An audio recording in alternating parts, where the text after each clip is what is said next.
Okay, welcome to the new stream, guys. We're live on Twitch right now, and today we're gonna be doing some Neurofunk drums. I'm gonna be working with Addictive drums, and we might actually do some synthesis as well. So, yeah, that's what we're gonna be doing today. Welcome all to the stream. From today, we're gonna be streaming on Twitch, by the way, so all my streams will be on Twitch from now on. I will put the streams on YouTube afterwards though, so don't worry if you missed the stream. Now, are there any other things I should talk about? If you guys want to be part of a Discord server, check out the link in the description below the stream. There's a link to my Discord server where we talk about music production every single day. And yeah, it would be cool to have you guys in there. We are mostly focused at drum and bass, because that's what I make, but every genre is welcome, and we're always happy to listen to other kind of stuff as well.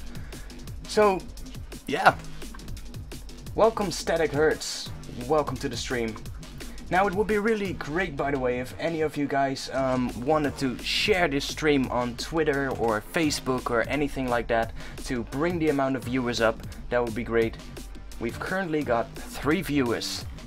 That's not so good. Anyway, I think we're just gonna get started. The track you're hearing right now is a track I did called Kanaka. It's a free track that's on my SoundCloud. Let's just listen to this track for a little bit and wait for some viewers to come in.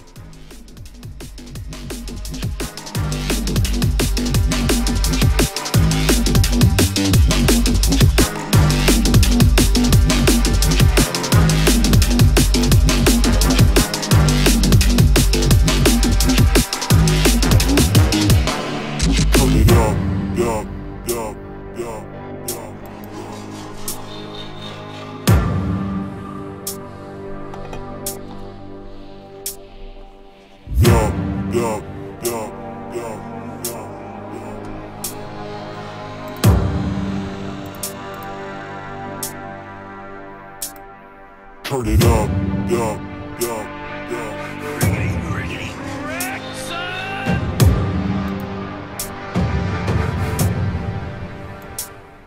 Thank you, K-Mix, for following.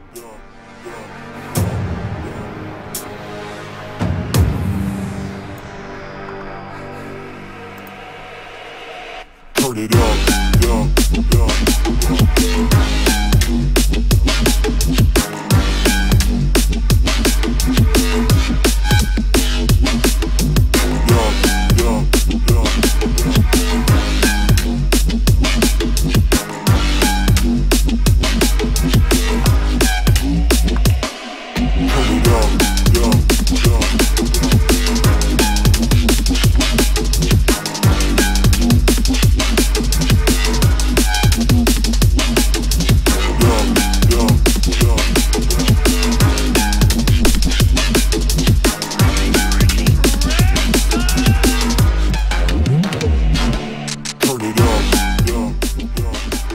Thanks Split HD for the follow. Appreciate it, man.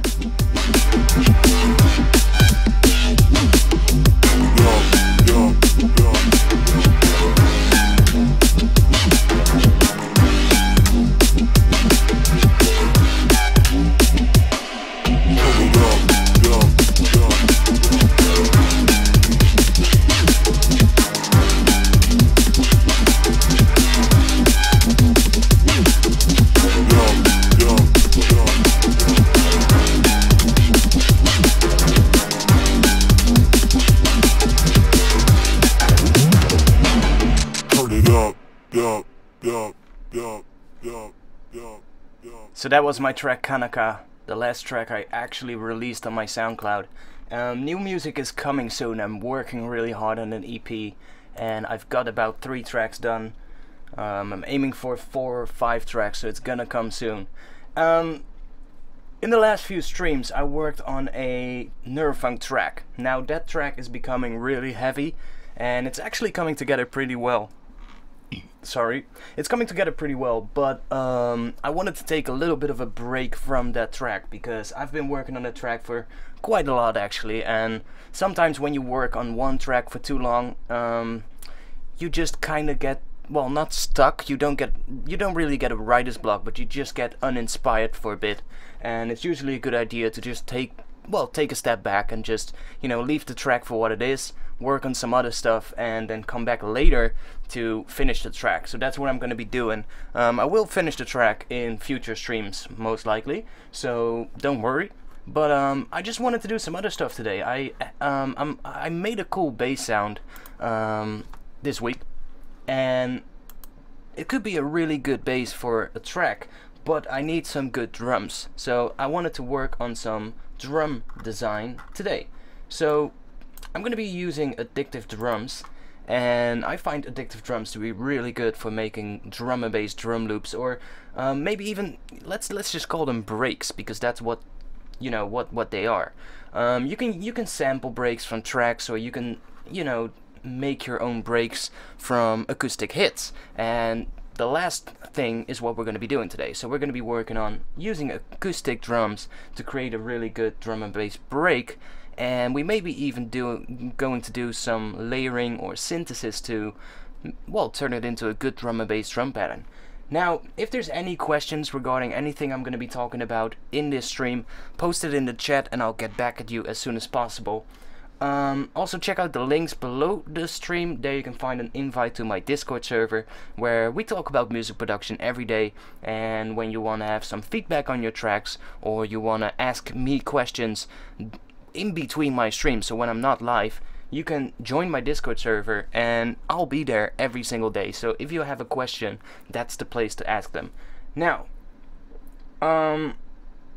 even though, you know, if you have a question during the stream, though, you should ask it in the chat. Not that you guys are gonna go and post all your questions in the Discord server, because when I'm streaming, I'm looking at the chat and I'm not looking at my Discord server at the moment. Anyway, so let's just load up Addictive drums and get to it. So Addictive drums, I'm using Addictive drums 2. There's a few other acoustic drum plugins that you could use. There's which one? There's Superior Drummer, of course. Superior Drummer is a really good plugin, and it will do the trick just as well as Addictive drums 2. I personally just prefer Addictive drums. I don't know, it feels a little bit more natural to me, and I like the layout of it a lot more. So Addictive drums, when we bring it up, it just comes up with this screen, and you know, it doesn't really show us anything. Well, that's because we're in the browsing tab right now, and we can go into any of these. These are all the libraries that come with Addictive drums too. So you have all these different drum libraries that you can choose from, and if we go into the Explore tab, we can actually see different presets for each one of these drum libraries that are included in Addictive drums. So you can click one of them and it'll preview it. So if I click this dry room,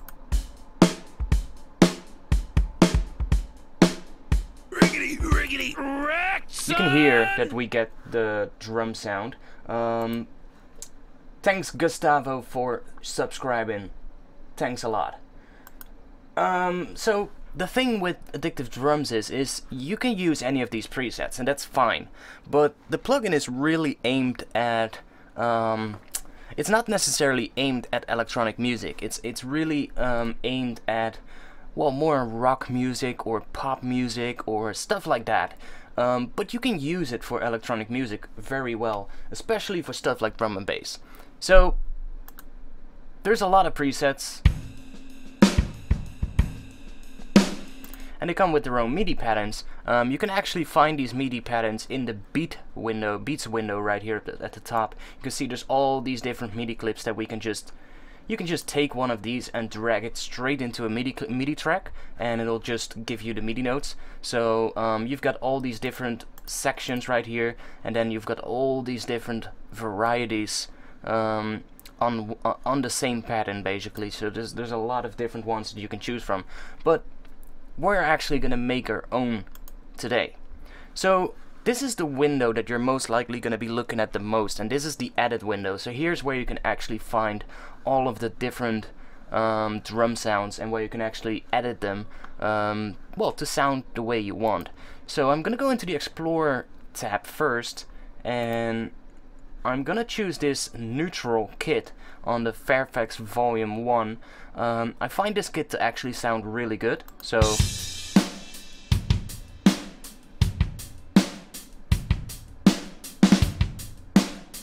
it's a really good sounding kit. It's not it doesn't sound the way I want it yet, but it's a kit that has a few effects set up that I actually quite prefer as a starting point. Some of these other presets have a really, they have effects loaded on them that really process the drums very hard, and that's not necessarily something I want when I start fresh making drum sounds. So I usually start off with the neutral preset, but you can just browse through these and just find one that sounds closest to what you want. So let's go into the kit, and the first thing I want to do is let's just create a really short MIDI clip with just some notes in there so that we can actually hear what we're doing. The kick will be at C1 in Addictive Drums. Now I'm gonna switch to a 16 note grid, and let's just put in a kick drum right there, and let's put another kick drum right here. Now they're pretty quiet, that's because the velocity is pretty low. Let's bring it up a bit, and let's loop this section so we can actually hear what we're doing.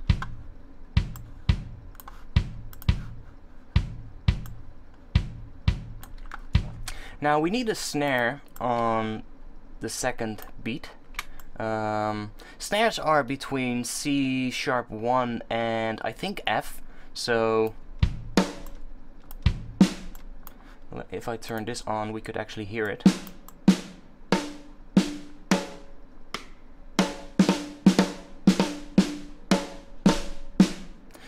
So you can hear there's different variations on the same snare.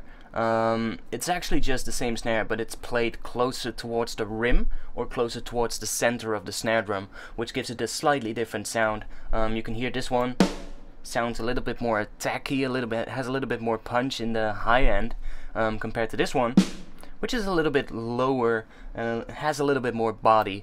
I think I actually like that hit, but we could always change that later on when we're actually gonna set up the patch itself. So now we have a really basic drum and bass rhythm.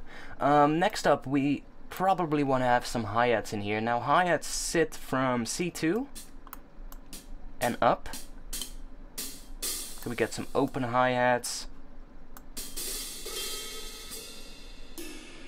and some rides. Now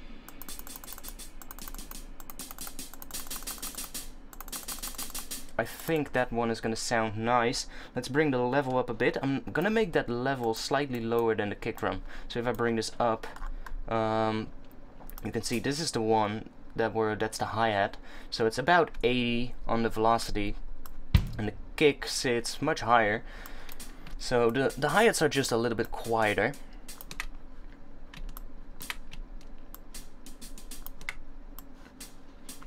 Let's just do a really simple pattern. I'm really not gonna bother too much with it right now.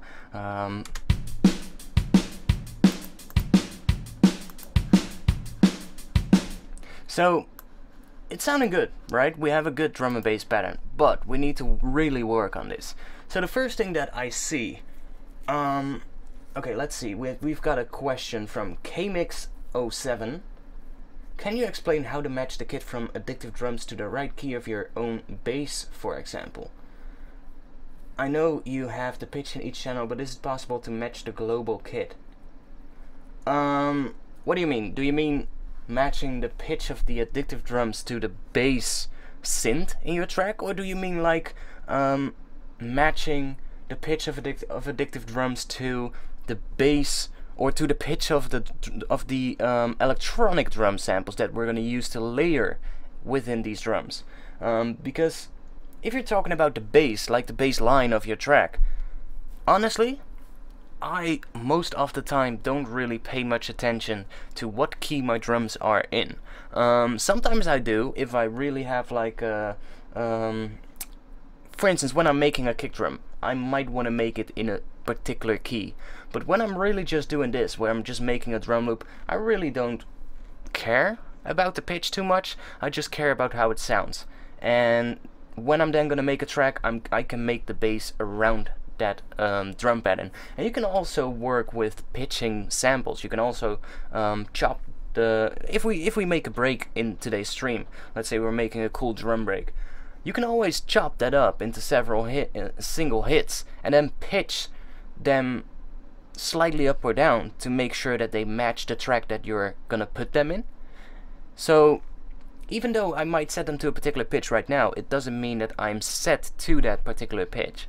Yeah, for me it's just all about sound. It doesn't matter if it's the right pitch or not, it just matters if it sounds good or not. So if it sounds good, in my opinion, that's good enough. And if that's gonna be out of key, then that's fine. You know, if it sounds good, then that's all that matters. Anybody that's listening to your track is not gonna care one single bit whether or not your drums are in tune or not. They don't care. They only care about what your track sounds like. So we have a snare, and first thing we can see is that this icon right here on the snare is turned on. Now what that means is that it's actually linked to another pad in this particular drum sequencer. So if I trigger the snare, we can see that this particular one right here is also lighting up. So we can also see it because we have a little icon right here, and that means that it's linked to this snare. So what I'm gonna do is I'm just gonna click right here on that little arrow underneath that circle, and I'm just gonna press unlink from snare 1, which is that one. Now I might want to use a secondary snare as a layer, but we can always set that up later after we're done shaping the main kick and snare. So now that's what we get. Now by itself you hear not just the kick and the snare, but you also hear the overhead channel, the room channel, and the bus channel. So these three channels are where most of the grit and most of the energy of Addictive drums is coming from. If I mute these, you can hear just the kick and snare by themselves. And you can hear that they just sound a lot weaker, and it has a lot less power, and it's just much quieter than what we had before. And that's because these three groups are really processing the drums to sound big and the way we want it. So I mean, that sounds really nice, but as soon as we mute these,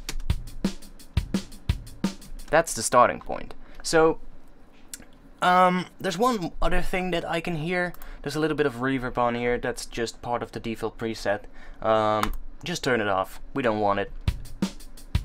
If I want to add some reverb to my drums, I can always do that later on myself. So I think we're gonna just solo the kick channel.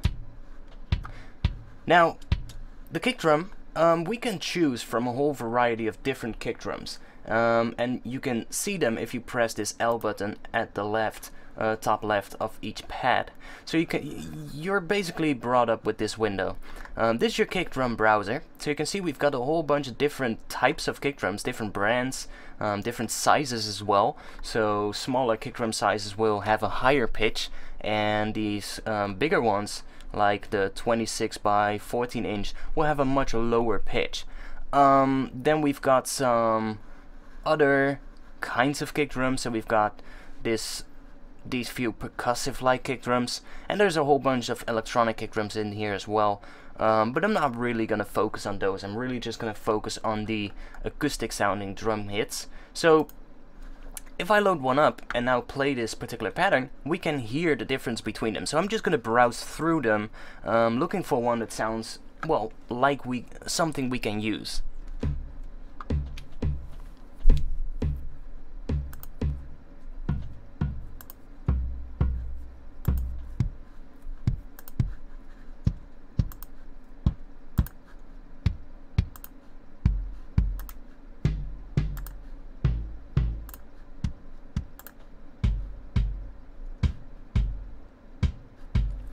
So far I'm liking the Pearl Masterworks 22 by 16 inch a lot.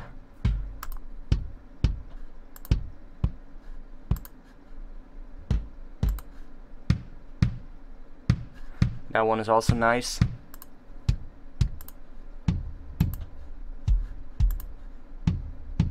This one could be good too for really like dirty sounding drums.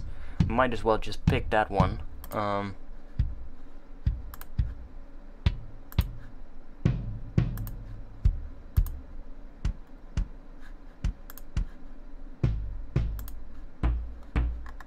I think I'm gonna go with this one.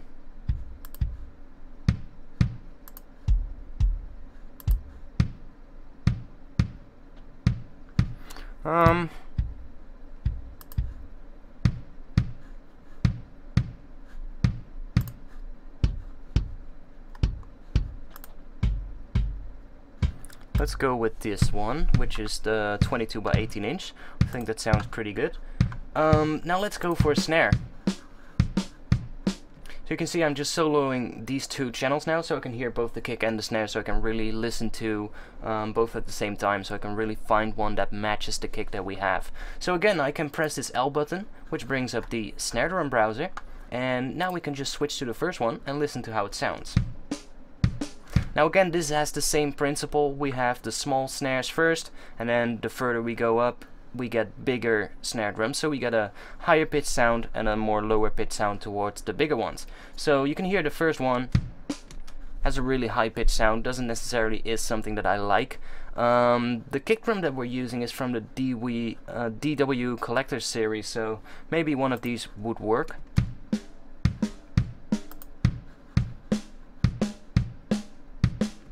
See, this one could actually work.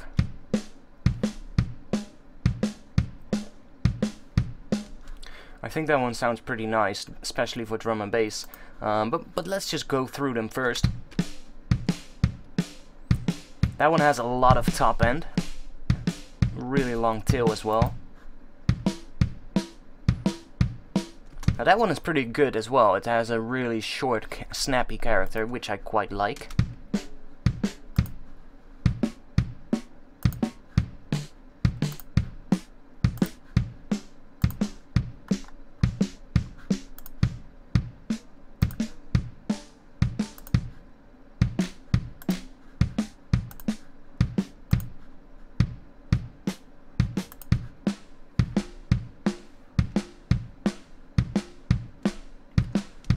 Quite like that one as well, the Tama 5.5 inch one. It's a 14 inch by 5.5 inch, so 5.5 inch would be the height of the snare, and 14 inch would be the diameter. So I quite like the sound of it though.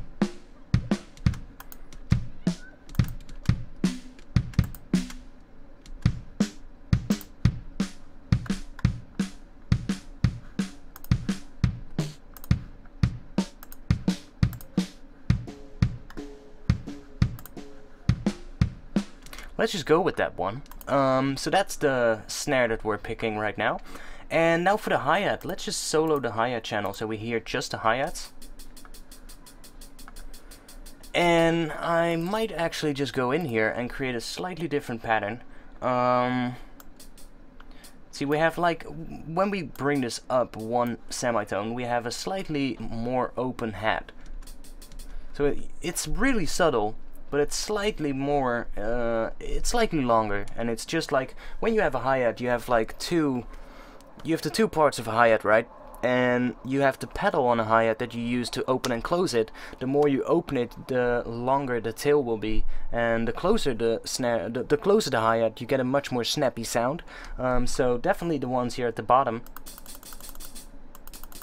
That one is like a completely closed hi-hat,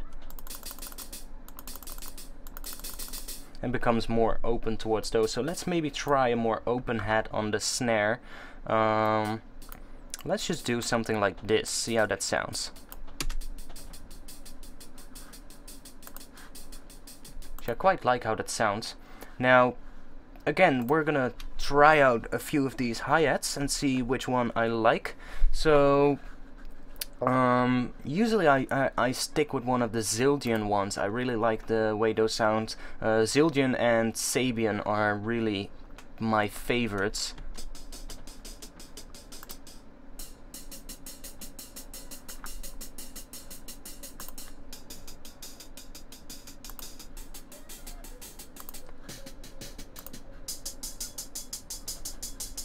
Really like these at the moment.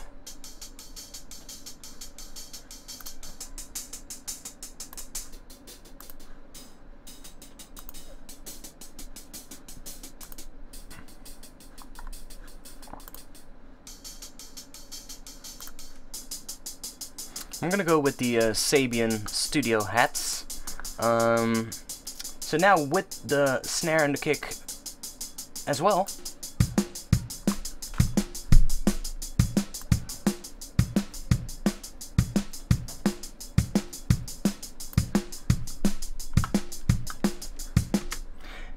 Now that sounds nothing like a drum and bass drum loop yet. It's still way too empty, but if I turn the overheads and the room and the bus back up, we get a bit of an impression of how they will sound after the processing.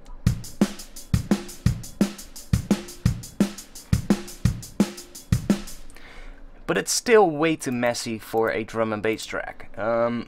When you make drum and bass really is, the drums are usually really tight and really snappy, so there's usually really short drum hits. You do that because you usually have a lot of bass that you're working with as well, and this bass will fill up the space in between those drum hits. So the longer your drum hits are going to be, the less space you actually have to fill it up with a big ass bass line. So if you have like a really big Reese bass, if you have big drums as well, then you might get issues. I'm not saying that you will get issues, but you might get issues when you're gonna mix that. So usually shorter and snappier drums that are really punchy work really well. And that's what we're gonna try and turn this into. So right now it sounds really loose, it sounds really messy, there's not really any defined transients in the drum sounds. Well, it all feels a little bit messy, and we're gonna try to fix that. So the first thing I notice as well is that the hi-hats are panned to the left, which I'm gonna turn off. I just want to have my hi-hats in the center. Same for the kick and snare, they're both exactly through the center of the mix of the drum pattern.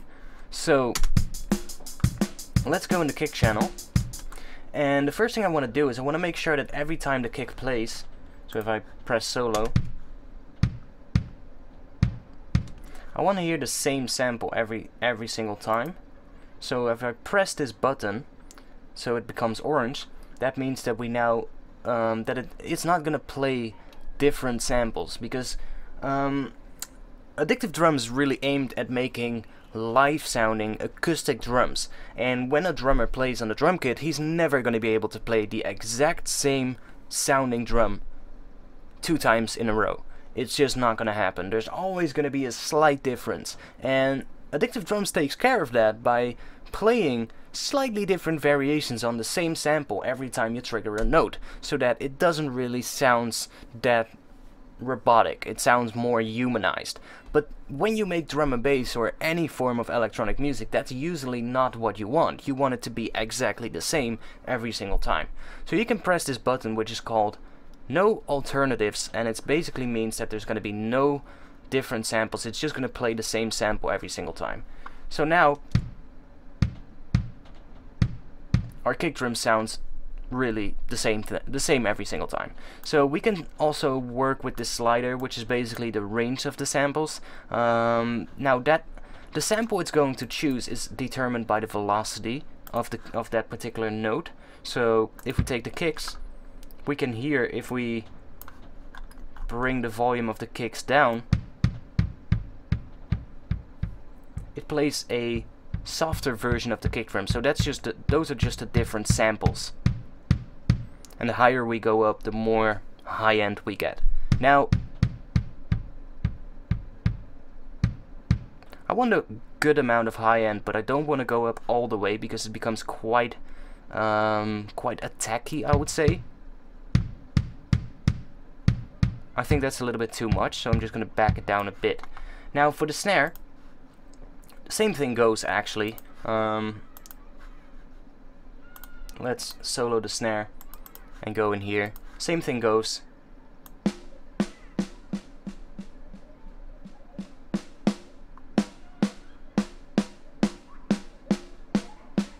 Now Now for snares I like to have them a little bit higher so that we do get a good amount of that attack. I think that sounds nice on snares. And since we've now already picked the snare, we could actually try the other one.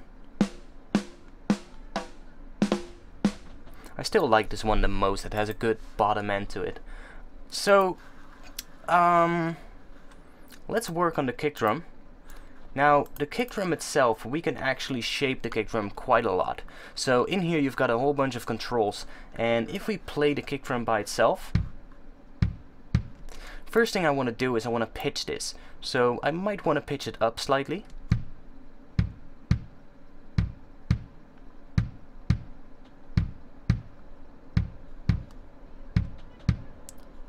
Why is it not doing anything? That's kind of strange. Oh, we're in the Hyatt channel. How are we in the Hyatt channel when the kick drum channel is selected? That's weird. You can see here that we can change the pitch of the kick.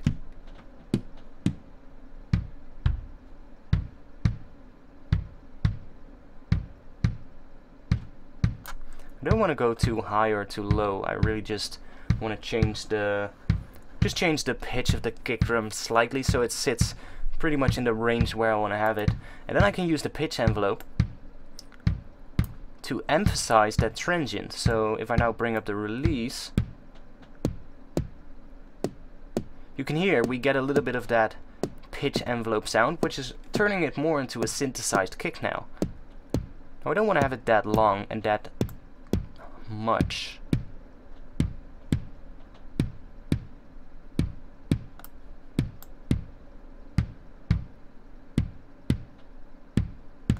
I think that's nice. Let's turn the volume envelope on as well. I'm going to bring this up so that we have just a fully sustained level, and then I can use the release to shorten the kick drum. So you can hear there's quite, if we just have the release up all the way, if you listen on headphones like I'm doing right now, you can actually hear the tail of the kick drum. There's quite a bit of high end. It's not really that noticeable, but if we compress this a lot afterwards or apply a limiter to this, you're definitely going to hear that little bit of buzz on the kick drum. And when we bring the release down,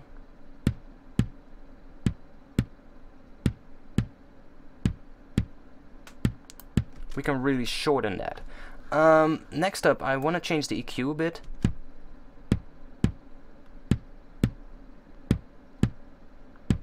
I mean, I do want to lose some of those mids, but not as much as they do in the default preset. So, what else can we do to a kick drum like this? Well, there's a few effects set up right now. The tape and shape is not really doing anything. As you can see, tape is turned off, shape is turned off, and the saturation is turned off as well. So we can just turn it off. Other thing, it's adding a little bit of compression.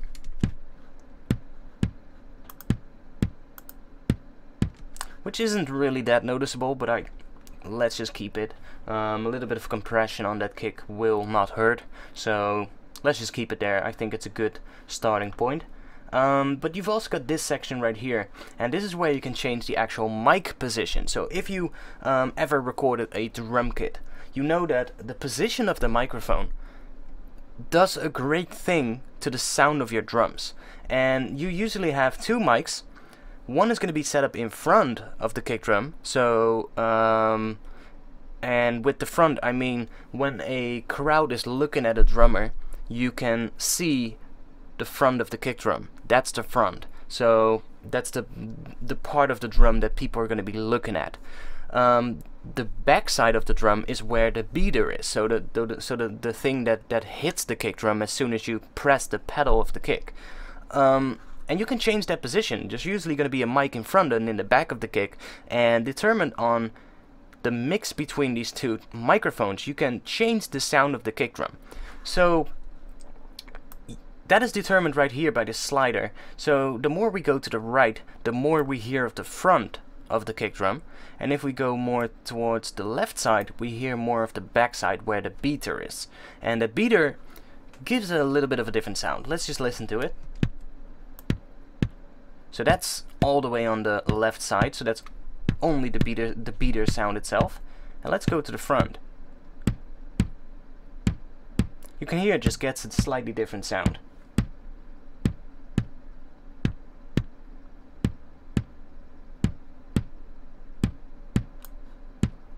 And I want to have it a little bit more towards the front. I think that's a good place to start. I think that's about it for the kick drum. Let's go into the snare drum. Let's solo that. First thing I notice is that when we play this back, you might hear a slight buzz on every spot where there normally would be a kick drum. That's a result of how a drum kit works. A drum kit usually has a string, or a snare drum has a string right underneath the surface of the snare that you hit. So that's the skin of the snare drum. Underneath there is a string, and this string creates the buzz of the snare. So you hit the snare, you get a transient, and that string underneath it creates the buzz. So that's more of the tail of the snare drum. Now you can affect how that tail sounds, but with a normal drum kit, when you hit the kick drum, it is also going to vibrate the snare drum ever so slightly and create that little bit of a buzz that's coming from that string underneath the skin of the snare drum. Now, with an acoustic drum kit, that's just the way it works. You're gonna get that, and you can minimize it by having less of the snare buzz, or I think you can tighten that string in some kind of way. I'm not sure, I'm not a drummer, so correct me if I'm wrong. But when I'm doing these kind of drums, I don't necessarily want that snare buzz on the kick drum. So you can actually change that right here where we've got the miking positions. You can see we've got the top and bottom, which is basically the position of the mic, so we can hear only the top mic or only the bottom mic, or we could hear well, a mix between both. But we can also see that we also have a slider here at the top called Snare Bus, and that is that bus that you hear on the kick drum. So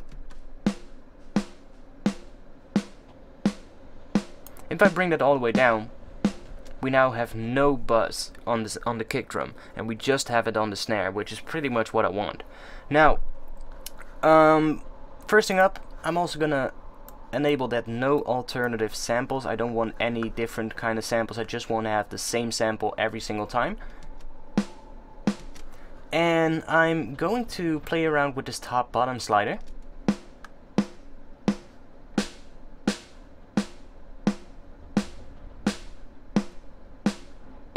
So you can hear on the left we get a really low end transient sound that's really warm and sounds really good, but it lacks a little bit of high end and it lacks a little bit of character. But if we go all the way to the left or to the right, we actually get this really bright sound and we lose pretty much all of the transient. Now I think I want to have it slightly towards the right.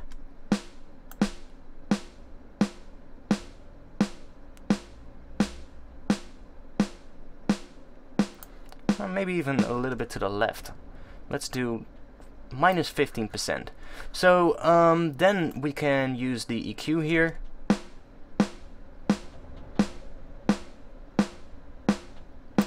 I don't actually want to take out that much mid-range on this snare.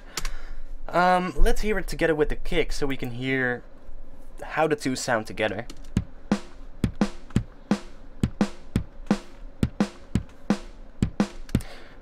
We can play with the pitch of the snare.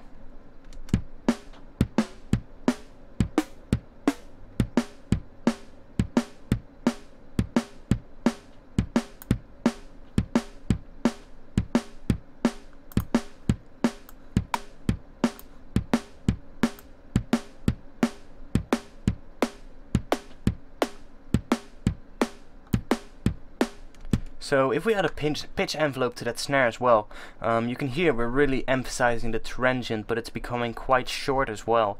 I don't want to use that much of a pitch envelope on the snare, just ever so slightly.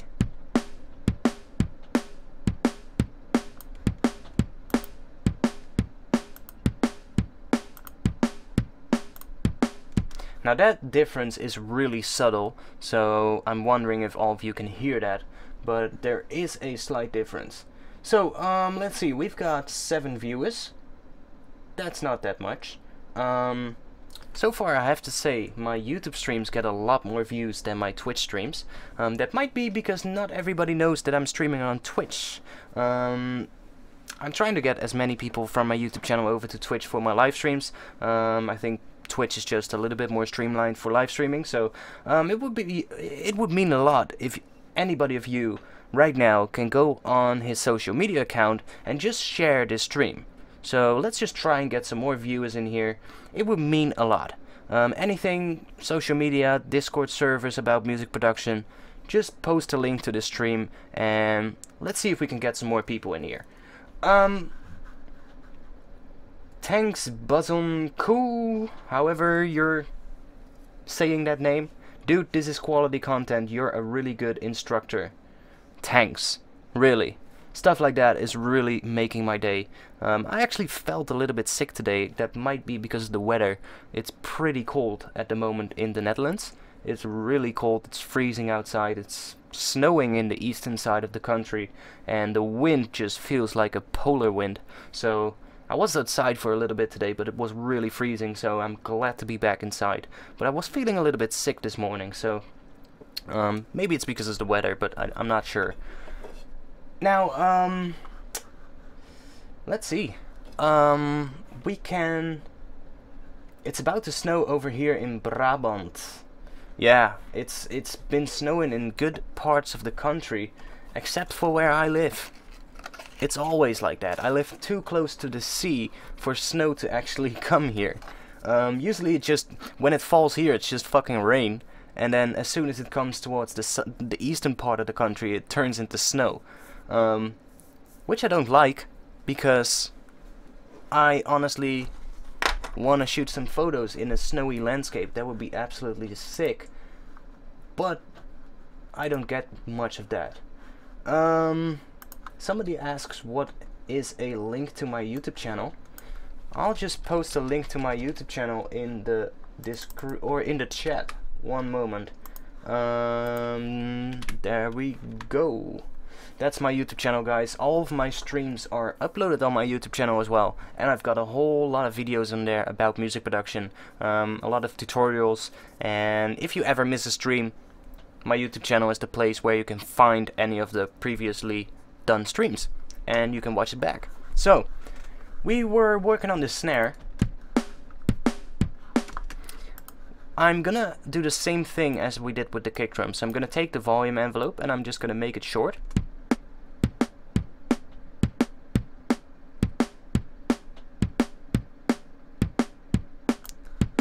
Now I don't want to make it too short.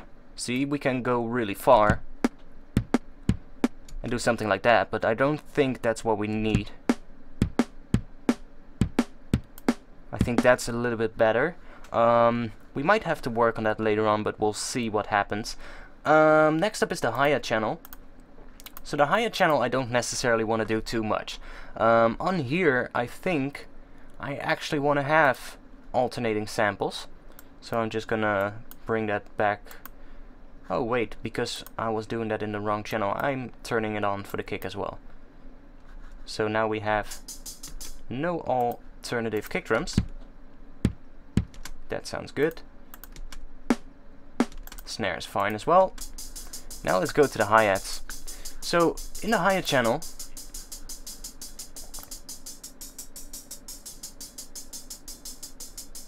I'm just gonna pitch them up slightly. I think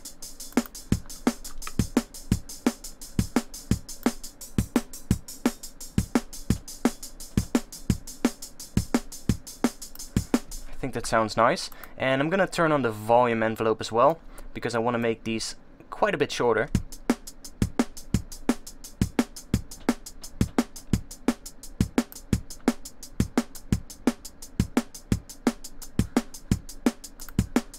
And I'm gonna turn on this filter right here. This is basically just a filter. It's called cut, and you can basically just limit the frequency range of this particular sound.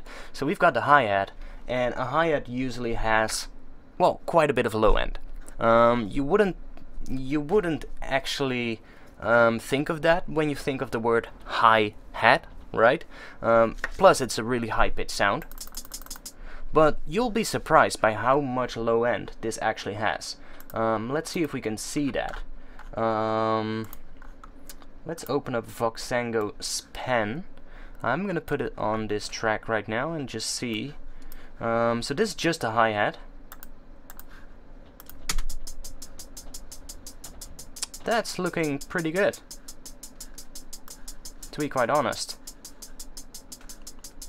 I would have expected a lot of low end in this one. Let's see if I bring the release up. That's actually pretty good. This particular one isn't really doesn't really have that much low end, but normally acoustic sounding hi-hats have a lot of low end in them, and you definitely want to take that out. But this particular one is not the best example. It's already pretty good. There's really no low end going on. But, you know, just keep that in mind, that if you have a hi-hat, you always want to make sure that there's no low end in it. And you can do that with this cut thing. So what you do is you just bring the frequency up right here, so it just has the upper frequencies. Now that's not really gonna do anything. You can hear if we bring it up. But I'm just gonna put it around 2000 Hertz, just to be safe. In case there's any low end in these hi-hats, then it's gonna be gone now.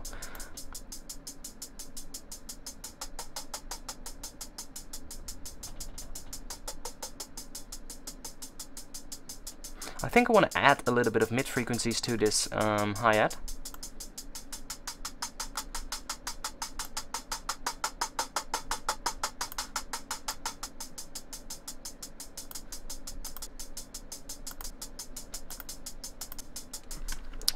Brings out a little bit of dirt in these hi-hats. I think that's nice. So now with the kick and snare. Now this still sounds really weak and nothing like a good drum and bass drum pattern, right? I know what you guys are thinking. You guys are thinking, what is he talking about? This sounds absolutely shit. And it's true in a way. Let's go into the overheads. So this is where the magic of Addictive drums comes in. These are basically 3 bus tracks, and I'm not, well, you actually have 1 bus track here, which is basically all the drums are routed through this bus, and you can then process the bus as a whole, which is good, which is fine. It's a great thing to do because you can put effects on the entire drum track. But you've also got these 2 called overhead and room. Now what these are, overheads are basically microphones that are going to be positioned above the drum kit. So when you are sitting behind the drum kit, in the position where the drummer would be sitting, there's usually going to be 1 or 2 microphones set up, well, almost above his drumsticks. So those are the overheads, and they capture pretty much all of the individual drum sounds. So in this overhead channel, you will not only hear the hi-hats, but you will also hear the snare and the kick drum. And because the microphones are placed further away from the drum kit than the mics that are actually capturing the individual channels, like the kick and the snare and the hi-hat, you get more of the room sound. So you get more of an ambient sound as well. And when you mix that in with your drums, that's where that really big live room sound is going to come from. So we've got the overheads right here, and if I solo them and turn the mute off, so this is just the overhead track. And if we compare that to the original one, so we can hear there's less low end. Now that's because of this. So if I bring this down,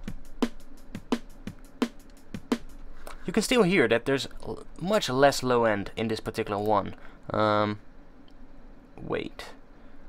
I'm being pretty stupid today, guys. Honestly. This cutoff is for the hi-hat. We don't have a cutoff for the overheads. Anyway, we've got the EQ.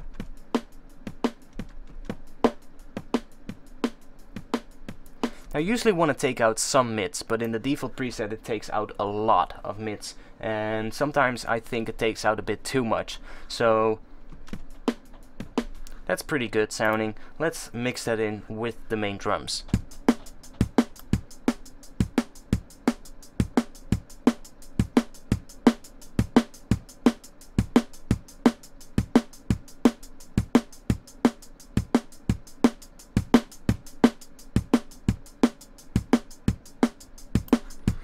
Now, you can process the overhead separately from the other drum channels. So we can, for instance, say, you can see there's a compressor right here. And we can bring the threshold down. And if we solo this channel, we're really going to be able to hear what it's doing.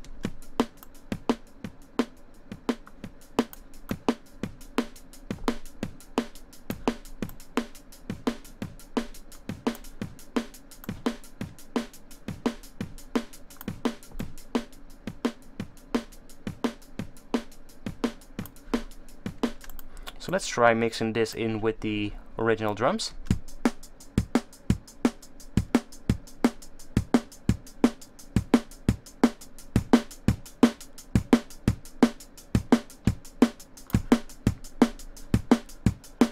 I like the sound of that.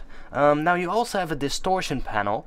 On the drum bus, or on the bus and the overheads in the room, I like to play around with this setting. I don't always use it, but I think it can add a really nice gritty layer to your drums. I'm gonna stay away from it now, I think, and do it on the end. Or let's just try it out for now. So by default the amount is all the way at 0, but it's always going to add a little bit of a difference to your drums. So even with the amount all the way down, you're still gonna hear a difference. So this is the overhead track without, and this width. Now you might hear it just gets slightly dirtier. You have a couple of different modes.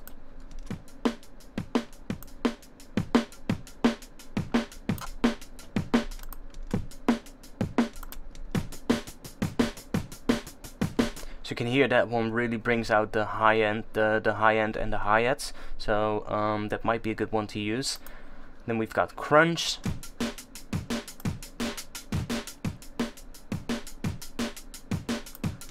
And when we mix this in with the original drums,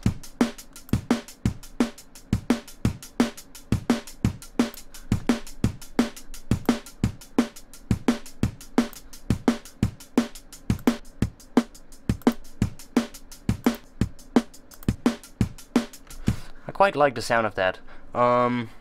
Maybe take out a little bit more mids.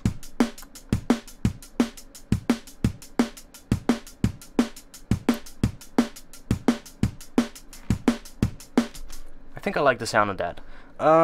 Next up we've got the room, and the room is basically the same thing, except these microphones are placed even further away from the drum kit. So they're usually going to be positioned somewhere in the back of the room, and the further away from the drum kit, the more of that room sound you're going to hear.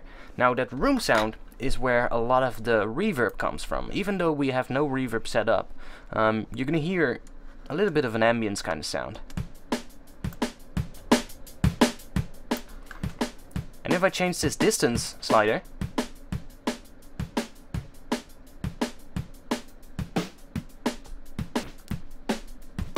you can hear the pitch is actually changing. That's pretty awesome.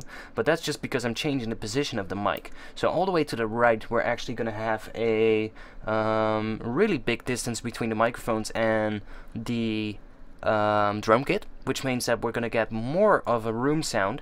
And if we move this further to the left, you can see we actually get much closer to the main drum kit. Now, the further you go away from the drum kit with the microphones, the higher the latency will be. So what I mean with that is when you hit a drum, let's say you're gonna hit the snare drum, that sound is gonna take just a small amount of milliseconds to reach that room microphone that's set up in the back of the room. Now that distance between the drum kit and the microphone will determine how long that latency is between you hitting the drum and the microphone picking the signal up. So that means if we, especially when we're going to play this back with the original drums, you can really hear that bringing this to the right side will lengthen the tail of the drum sounds. I think I can demonstrate it. Let's just play it without the overheads. This is just the main drums and the room. So now it's really tight.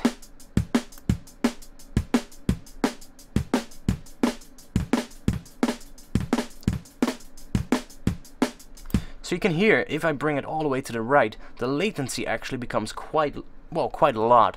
I would say pretty unusable, but you know, it's good to use this. It gives a little bit of stereo width to the drums, and it helps to well, make the drums sound a little bit more like live drums. So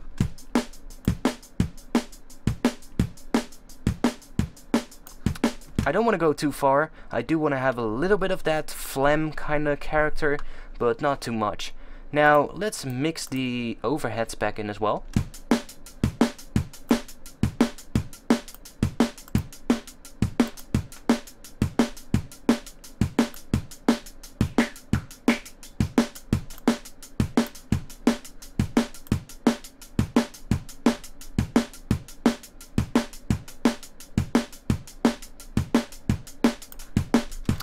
And we can also, if I solo this, we can change the compression, for instance here.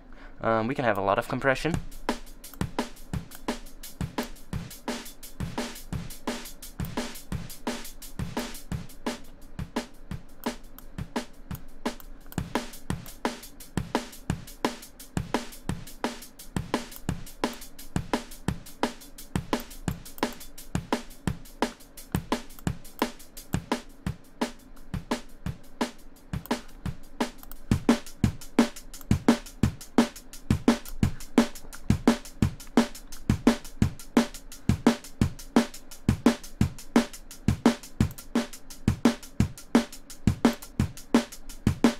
You can hear it makes the drums a little bit bigger. Again, we've got this distortion panel, so we can maybe use one of these to see, maybe we can change the drum sound quite a bit.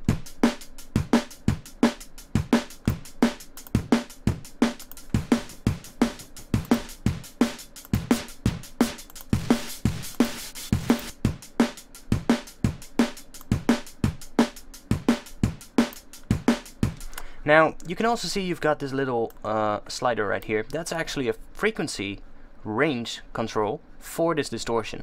So this distortion is being applied to the entire range of frequencies right now. So you can see we've got 20 Hertz to 20,000 Hertz, yeah.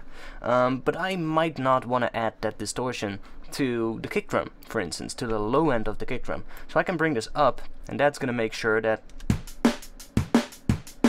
we don't get any of the distortion on the low end of the kick.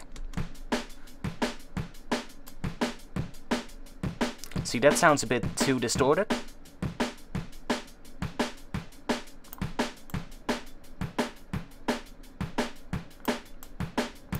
So I can really just narrow down that range, and then we can play with the mix knob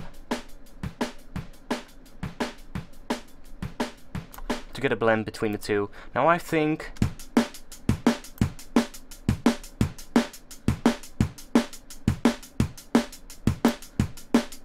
that sounds about right.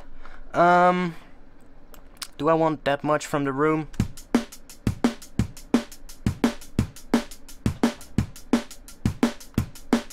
I think that sounds good.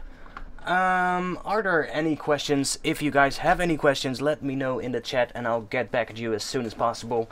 The amount of viewers has gone up. We now have 14 viewers instead of 7. That's going the right way. If you guys want to see more of these streams, by the way, then definitely follow or subscribe to this channel. I don't even know how they call it on Twitch. I've been streaming on YouTube for a few times now, and I'm liking streaming a lot because I have a much more personal connection to my viewers compared to when I do tutorial videos. But I kind of want to move to Twitch because I think Twitch is a little bit better for streaming. I don't necessarily like streaming on YouTube, it's just that I have my audience there, so it made more sense to stream on YouTube. But maybe it would be nice if you guys in the chat can tell me what you prefer, watching a stream on Twitch or watching a stream on YouTube.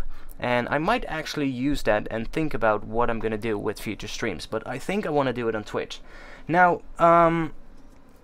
if there's anybody who's looking for good drum sounds, and we've got a new subscriber or a follower, what do we got? A new subscriber.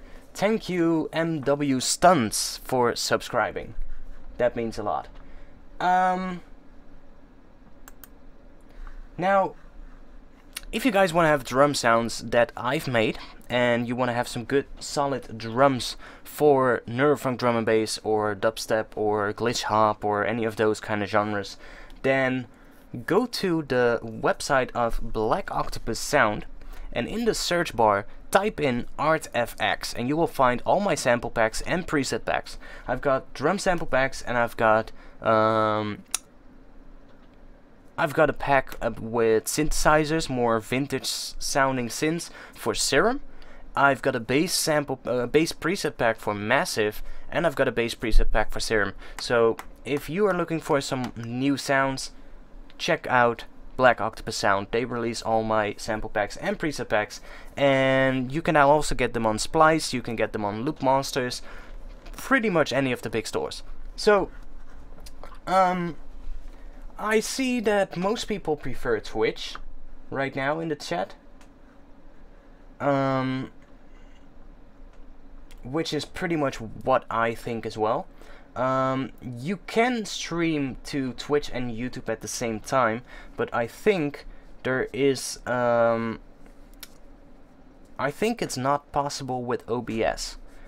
I'm not sure, but within OBS, when I'm going to stream, I set up either for YouTube or for Twitch. I haven't found a way how to set it up for both at the same time. Plus, I don't know if I want to do that, because that also means I'm gonna have to keep my eye on 2 chats instead of 1, and I only have two screens. So I'm looking at Ableton in my main screen, and I've got my other screen for the chat and my Discord server and stuff like that.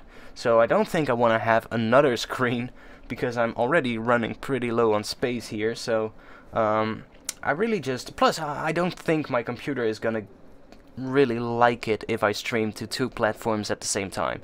My PC is sometimes already struggling, so I think it would be better to just stick to 1, and I think Twitch is the better one for that. But you know, I'm always open for your guys' opinion.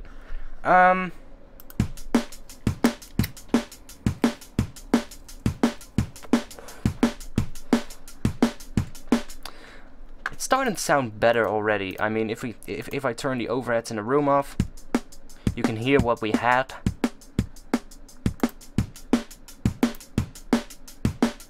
Already sounds much bigger. If there's any questions about what I did so far, let me know in the chat and I'll answer them as quickly as possible. But until any of the questions come in, I'm gonna switch to the bus track and let's look at this bus. So the bus track is basically it's basically all the drums get sent through this bus track, I think, at least.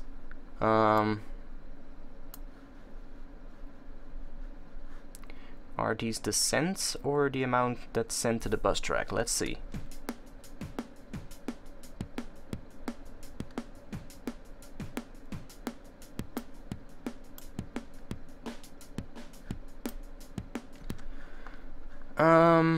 Let's turn off the compression for now.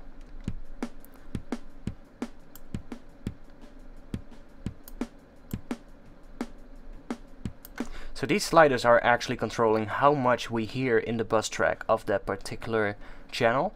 And you can see that we're also sending the overheads and the room into the bus. So now we just have the kick and snare. And we can bring the hi-hat in there as well.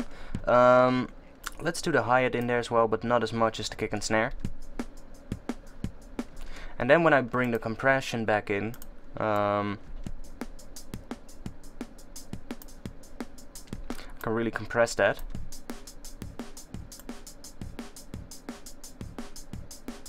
I think I want to go pretty low on the release setting, because that's really going to bring out that noise in the tail. It's really going to make the drum sound, well, much more like some proper aggressive sounding drums. See if I compare it with this.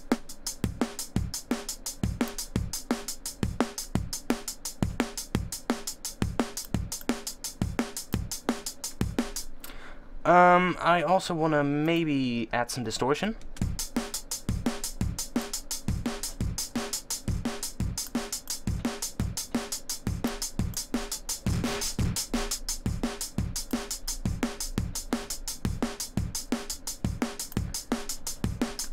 And let's try sending a little bit of the overheads in here as well.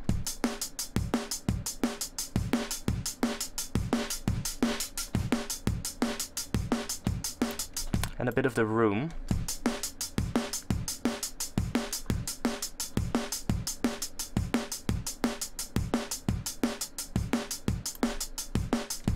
And let's mix that in with the drums. Let's see how it sounds.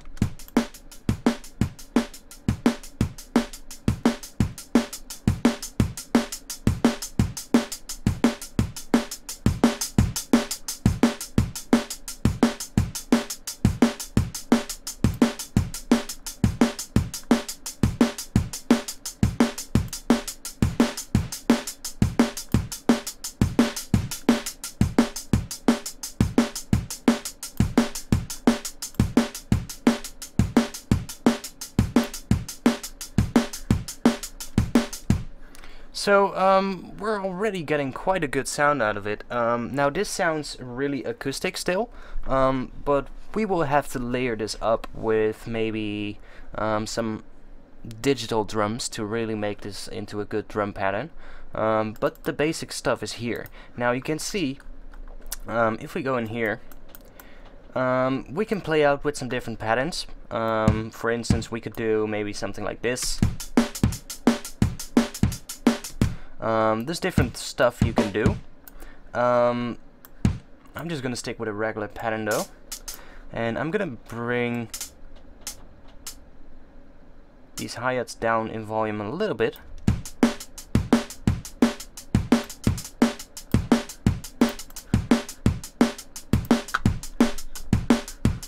And now we can work on actually shaping the drums a little bit more.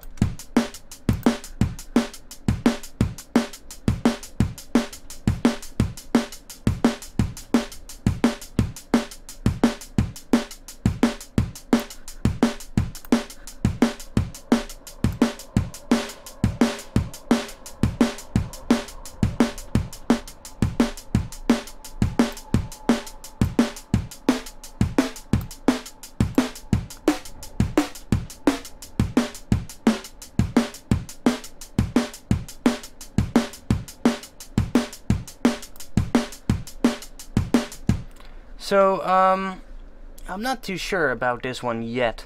I think the snare needs a little bit of an additional layer to really make it, well, make it better. So let's try and do that now. If you go to the snare channel right here, you can see that little icon here, that little thing. You can click that and you can drag it to any, well, I think to any of the other patterns. So I'm just going to drag it to the Flexi 3. And now I can say I want to link this to, I want to link it to the entire snare, I think. Let's do that. So now we have a secondary snare, and this actually sounds pretty messy again now. So we go into the edit tab. So we're now going to edit this particular snare sound. So if I just solo that, I'm going to turn off the snare bus first.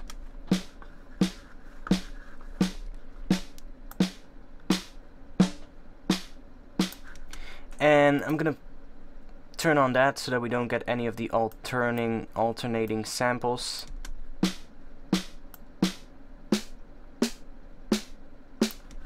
And let's just pick one of these snare drums. I want a more of an acoustic ringing kind of snare drum, I think.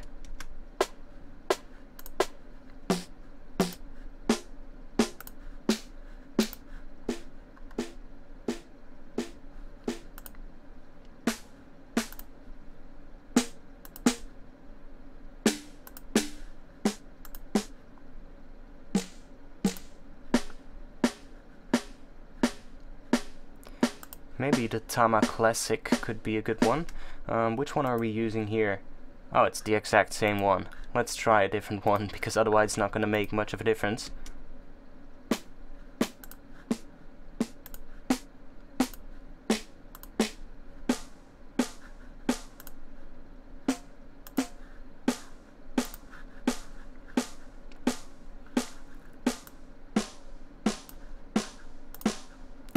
Let's shape that so that's the right length.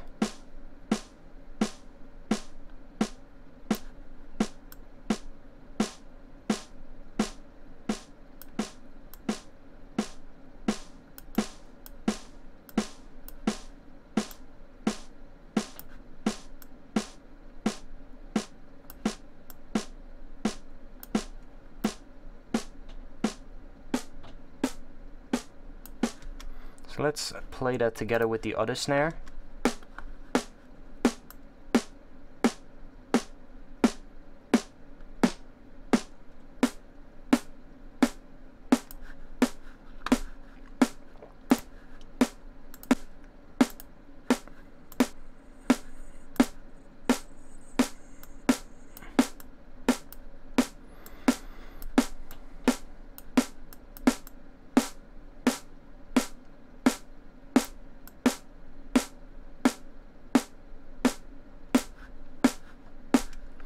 So let's play it with the room and the bus and everything playing at once.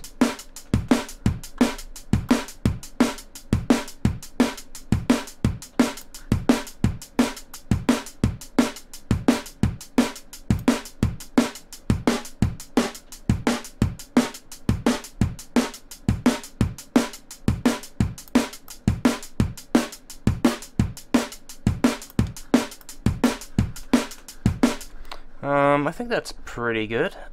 We can use maybe this one and just take out a bit of the low end, maybe.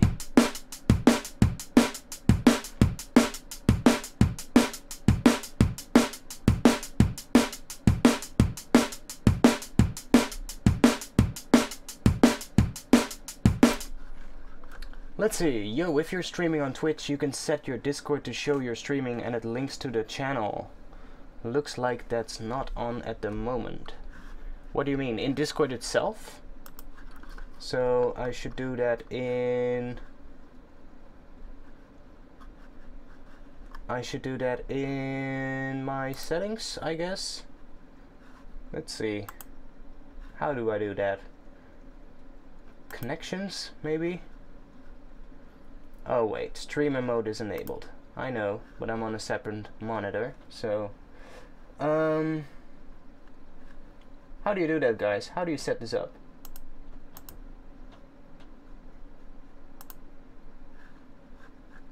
Let me know in the chat, and I'll fix this. I'm not sure how to do it, but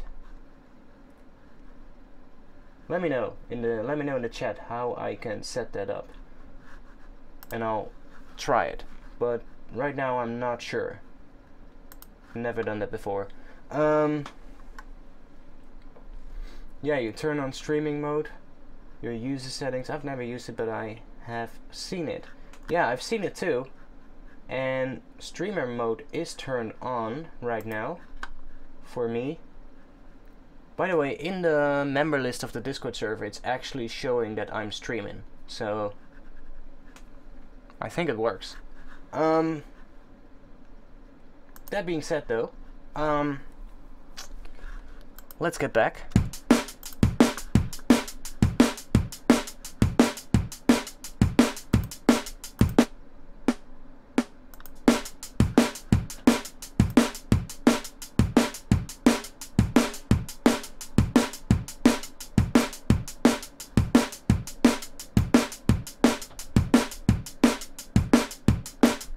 I think a little bit less low end in the snare drum is actually pretty good. Next up we've got the master track. Now on the master track we've got the compressor. It's just adding a slight bit of compression. I don't really want to do too much of compression on the master track. It's just gonna gel the drums. It's gonna gel the drums together nicely.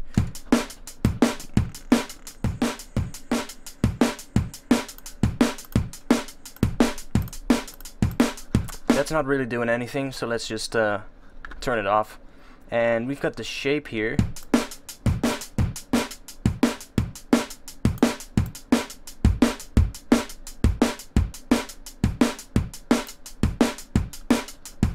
So that just adds a little bit of distortion.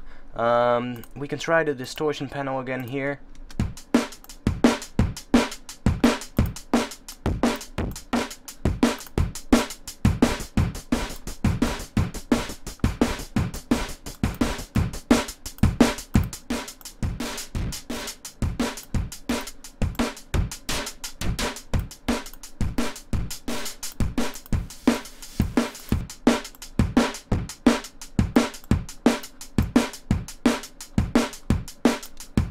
I don't actually think we need that right now. Maybe a little bit of EQ.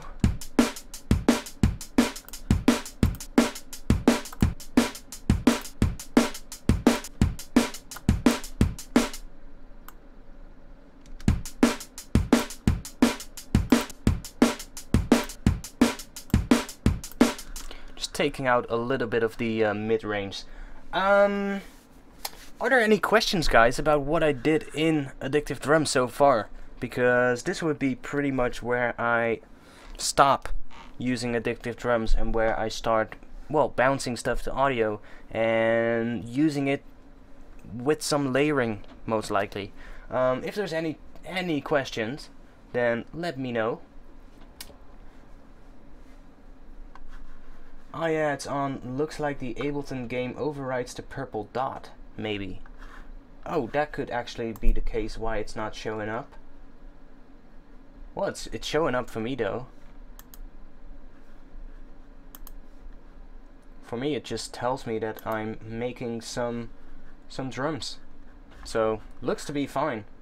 Anyway. Yeah, so if there's any questions, then let me know in the chat and I'll be happy to answer them. If there's any questions about any of the settings in Addictive Drums or anything you might be wondering about, then let me know and I'll try to answer them. So, these drums still sound pretty acoustic, which is fine. I'm still not too happy with the snare though. I think the snare sounds a little bit too distorted maybe. Maybe if we back down this crunch a bit.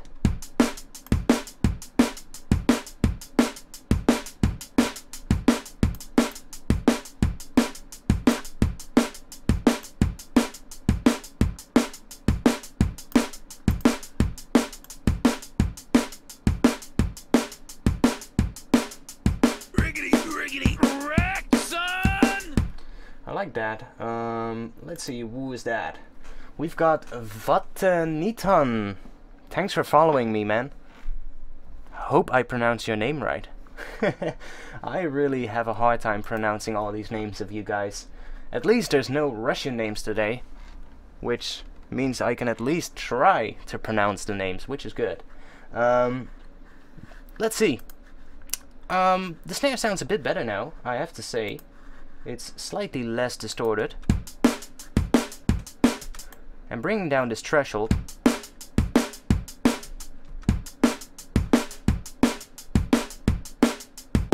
brings out a nice ring in the snare. Maybe it would be a good idea to play around with this right now.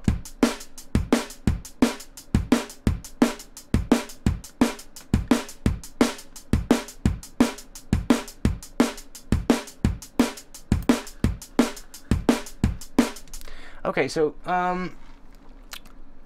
right now we've got a pretty interesting drum pattern, or well, at least we've got something that we can work with, and I would like to have these inside Ableton as samples. Now you can just you know, you can just bounce this to audio and just work with a loop. That's something we could do. We could create an audio track, just set it to resampling, record arm that track, and just press record.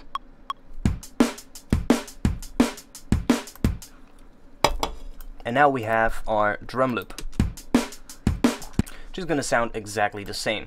There's one issue with this though, and that is that you're gonna have the kick drum, the snare drum, and the hi-hat in one single file. And when I'm done making a drum break, that's usually what I want. I want to have just one audio file with a good drum sound, a good drum pattern that I can just put in a track and maybe layer up with some hits. But in this instance, I really want to focus on making a good drum section for a track. So I want to be able to process the kick drum and the snare drum and the hi-hats separately from each other, so I can really make sure that they're going to sound as good as possible. So what I'm going to do is, let's just delete this audio track, and I'm going to create a new audio track, and let's just keep that one blue. And the first one is called Addictive Drums, so I'm just going to do Addictive Drums 2, and this is going to be the Addictive Drums kick channel. And right on here on the input, I'm going to choose Addictive Drums 2, and then here I'm going to choose, instead of post mixer, I'm going to choose let's see, is this smart? I'm thinking whether or not this is smart, because when I do this and then record that particular track, let's try, I think we're gonna get just the kick drum and not the overheads or anything that runs through those. Let's see. We don't get anything at all. Even better. Maybe if I just do that. Let's record that. We don't get any audio at all. That's kind of odd. But I think there's a better way to do this. Because I want to have the kick drum together with the geez, never realized Addictive Drums has that option. Tops. What, you mean the section where you can drag underneath the snare, like if you want a little bit more high end or not, or a little bit more of the low end. It's pretty cool feature actually. I use it quite a lot. Now what I want actually is, I want to have the kick drum, but I want to have it together with the room sound. So what I'm gonna try, because if I solo the kick here, I'm just gonna get the kick, and as soon as I solo the overheads, I'm gonna get the hi-hats and the snare as well in that. But I want to have just the overhead and the room and the bus for the kick drum. So I think it's possible if we just leave everything turned on, and then we're gonna go into the snare channel right here, I think, yeah, and I'm gonna press the mute button here, and on the hi-hats I'm also gonna press the mute button. I think if we play it now, we're gonna have just a kick, but it will still run through the overheads, the room, and the bus. Okay, we're still getting the snare drum. Oh wait, it's of course this secondary snare. So now we just get the kick drum sound.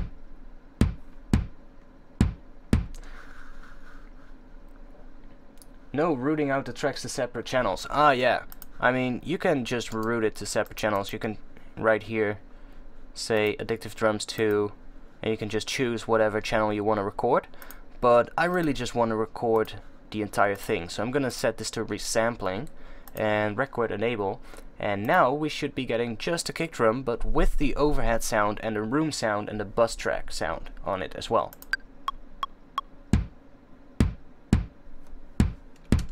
So that's our kick drum. So I can just, let's create a new audio track. And I'm gonna make it blue as well. I'm just gonna drop that one right in there. And I'm gonna call this one Addictive Drums Kick. Now I'm going to duplicate this channel. And this one is going to be the snare drum. So I'm just gonna call that Addictive Drums Snare. And I'm gonna go into Addictive Drums. And now I'm gonna mute the kick drum. So let's go to the kick, mute that one. I'm gonna unmute the snare drum, and I'm also gonna unmute the secondary snare. So now if I record this, I get only the snare drum. If I turn this track off.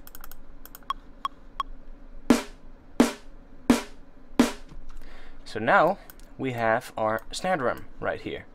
So I can drag that in the snare drum track, and let's turn it off for now. And this one is going to be the Addictive Drums hi-hats.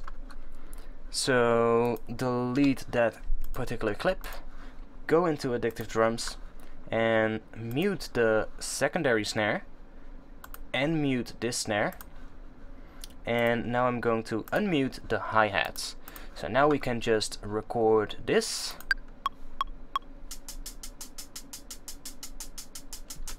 And now we have the hi-hats. So I'm gonna put those in their separate channel. So now I can delete this track and I can turn this one off.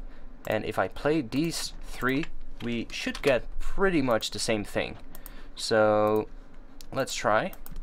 This is Addictive Drums resampled. This is the original. Let's turn the other channels back on. Kick drum, unmute, snare drum, unmute, Flexi 3, unmute. So now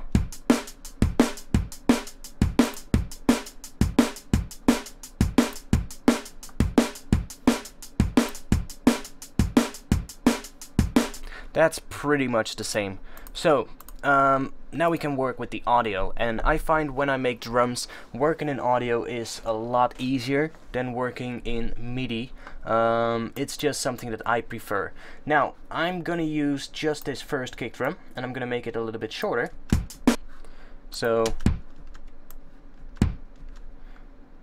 even if it would have a little bit of sound here, I'm just gonna chop it off, and I'm gonna use this kick drum for basically every kick drum in this track. Now same for the snare. I'm gonna take the snare drum, but only the snare, right here. I'm just gonna zoom in a bit to see if it's actually hitting in the right spot. So you can see that we're slightly off grid. So I can bring this right over here. That's the starting position of the snare. So now the snare is exactly in the right position.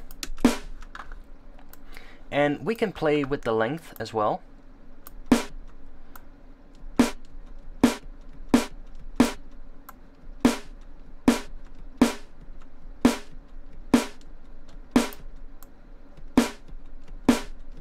So I can add a little bit of a fade out, so it's basically just making the drums even more snappy and tight sounding, because when you're making drum and bass, you want to have tight sounding drums. So now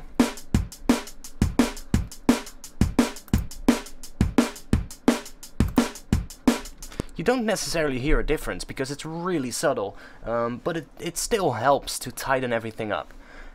Now we can add some processing to just these drums. So I could say, I could go in here and process them the way I want. Now I'm going to try and layer this with some drum samples or maybe some synthesis.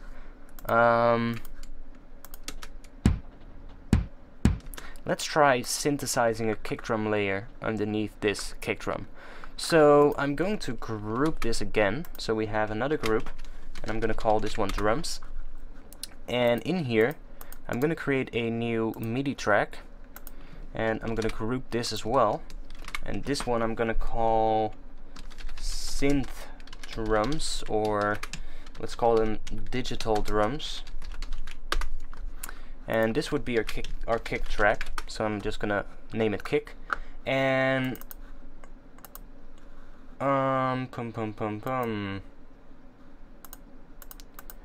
we can use the kick 2 plugin maybe for this. Let's try that one out.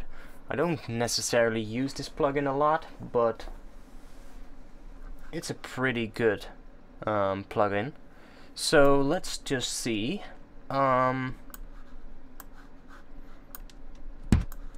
Let's just put in a note real quick. Now I don't think it matters which note I play, right? Let's see. No, it doesn't matter at all. So we can just put our kick drums right there.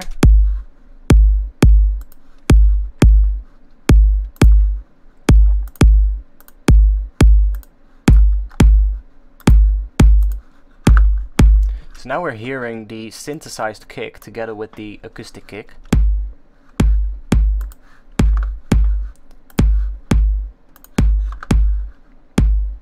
Riggedy wreck, son! And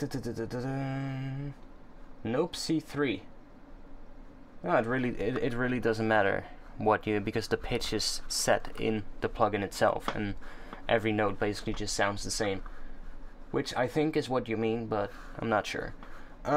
We had a new follower, right? Who was it? Stealthy Bike. Thanks for the follow, man. Highly appreciate it. So in here, we can really change the way this drum sounds, or we can use any of the presets. I don't necessarily use many of these presets, but we can try.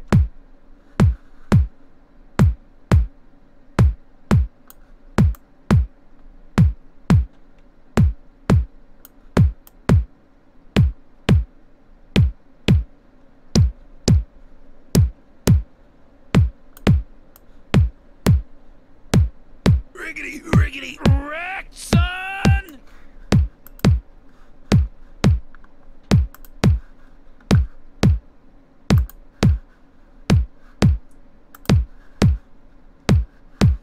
Thank you, House 2011, for the follow.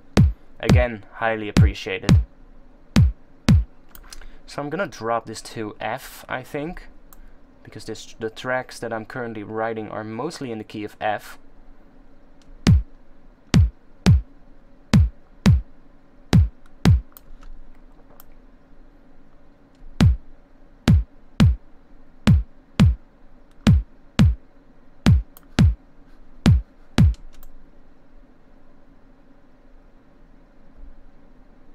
Come on, F. Riggedy wreck, son! We're getting a lot of new subscribers. That means that more and more people are finding their way to my Twitch channel, which is really good. So, okay, it's Mind Control DMB. Thanks for the follow, man. I think this is already a pretty good kick.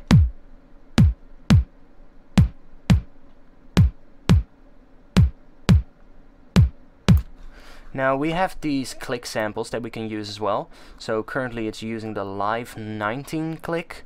Let's just try browse through these real quick and see if we can find one that sounds nice.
Sounding a bit better already.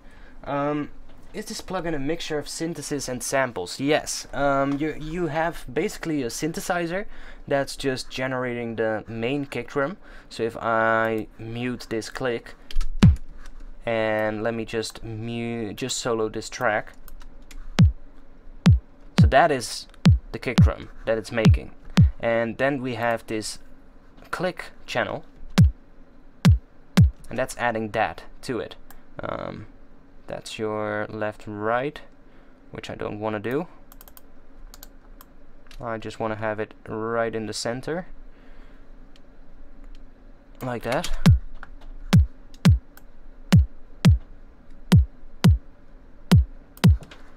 So I think that sounds nice. And then we have the original drums that we made in Addictive Drums. We can layer that on top of it and get a really nice, sort of like a hybrid kick drum between a synthetic kick drum and a more live sounding acoustic drum, which is in drum and bass something you hear a lot. And it's also something I would always advise people to do when they want to make drum and bass, is get at least a good amount of just get a good amount of acoustic drum samples, you know? Acoustic drum samples, you don't necessarily have to get Addictive Drums. I mean, Addictive Drums is great and it gives you a lot of control, but you can get really far with just a good selection of acoustic drum samples, and you can find plenty of those for free on Google, just on the internet. Just type in acoustic drum kit samples, I don't know, put free behind it, and you will be able to find a lot of good sounding drums. I know there's a few packs on the website freesound.org of people that just recorded their own drum kit. Those are great as well, and you can just use any of those, just start processing them and doing pretty much the same as what I'm doing right here, just doing it with audio instead of using Addictive Drums. But you can get really far with just a good selection of samples. Now, especially with snares in drum and bass, most of the drum and bass snares these days, they are really coming from acoustic snares, and it's just compressing these snares to give them the sound that you need. But I find layering them with synthesized drum sounds really helps to give them that, I don't know, to give them that digital punch that you would have with digital sounding drums.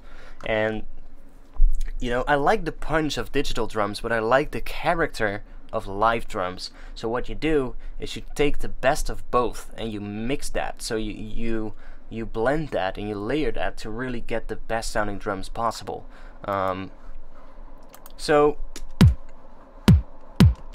let's just play it with the entire Addictive Drums channels, and let's just see how that sounds now.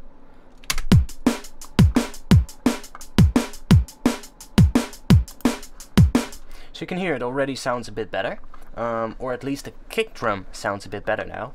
I'm going to duplicate this track, and I'm gonna drop these right here on the 2 and the 4, because here I want to have a digital sounding snare drum. Now normally I would do this with mainly with samples, just using samples from a sample pack or stuff that I made myself in earlier sound design sessions. But I want to try out kick too for a bit. I don't necessarily play around with this plugin too much, so maybe this would be a good moment to do that. Because I think it's also, yeah, you can also make snares in here. So let's just try any of the snares. Let's just see how that snare sounds. So that's a pretty horrible snare. Don't get me wrong, but they call this a drum and bass snare. That sounds pretty shit to me. What are they doing here?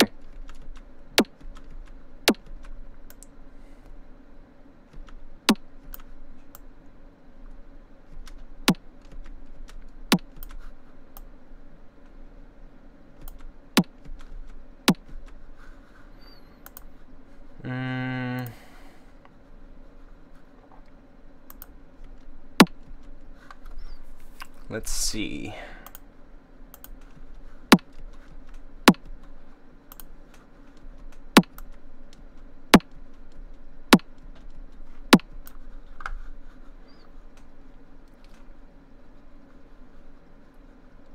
Oh, nice. Nice House 2011. You've got Twitch Prime now. That's sick. Yeah, that's good. Take another one. They are better. Yeah, I mean, this one sounds really shit, to be honest. Let's try this one. That's slightly better.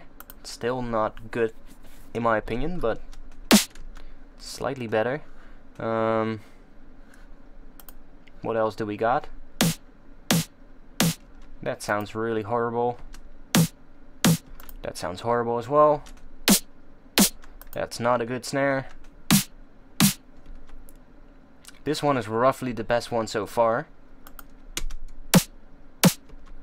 That's not too good either.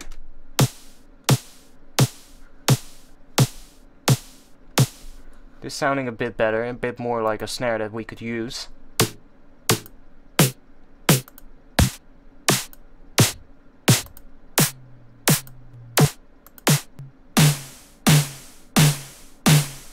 Now these are better, but they're way too long.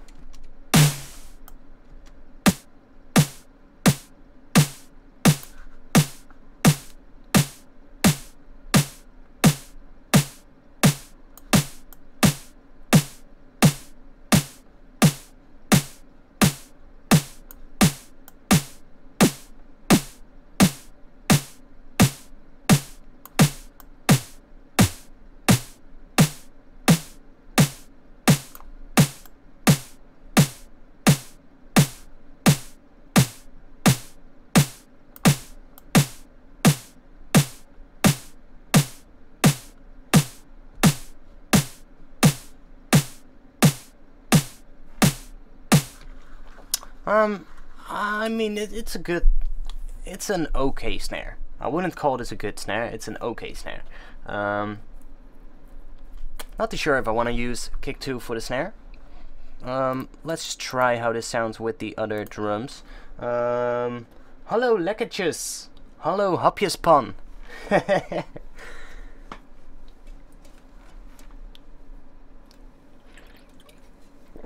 We've got Stress 82. Hello Kai, big fan of yours. Thanks, man. What up, y'all? Riggedy wreck, son! Who's that? Who's following? Stress 82 is following now. Thank you for the follow, mate. So, yeah, if you guys like what you're seeing, check out the link below the stream. There's actually a few links, a few buttons below the stream that you can use to go to any of the things that I'm linking there. Duh. No, you can find a link to an invite link to my Discord server, which you can join, and that's a place where we talk about music production every single day. It's also the place where you can ask your questions to me when I'm not streaming, and it's a cool place where you can just hang out and get some tips and feedback on your music.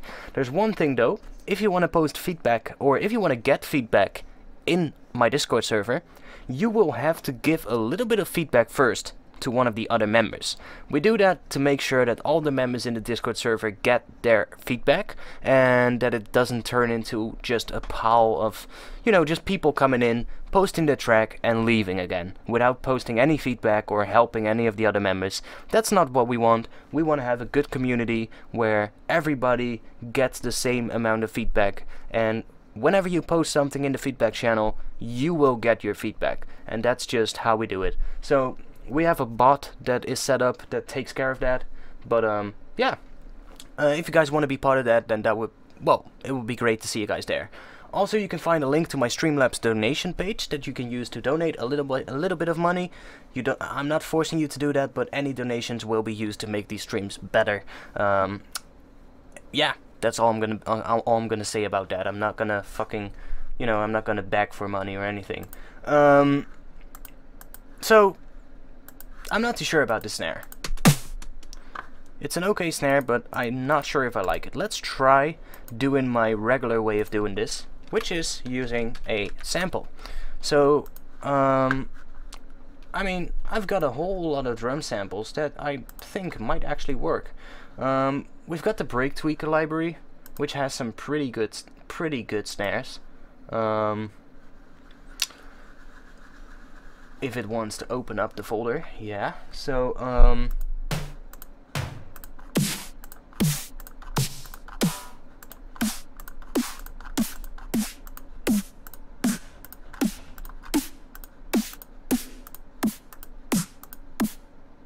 I'm mainly looking for a snare drum with a good sounding transient and a really good bottom end.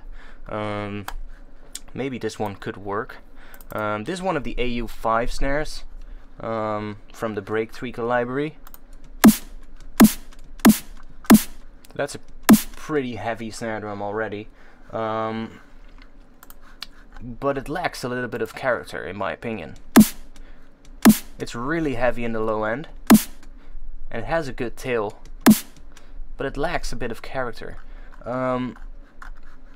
Now, before we're gonna go and do anything further, I had a span set up, I think, but it's gone.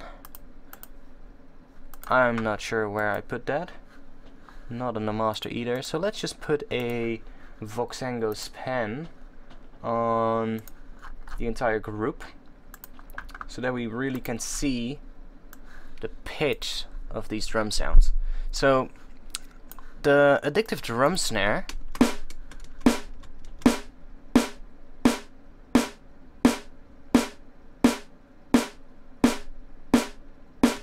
is hitting at A3, an A sharp 3, which is not in key with, for instance, the key of F minor, but, well, it's in key, but it's not the root, which I don't mind. You know, I'm really not gonna bother too much with the pitch of my drums, but it is A sharp.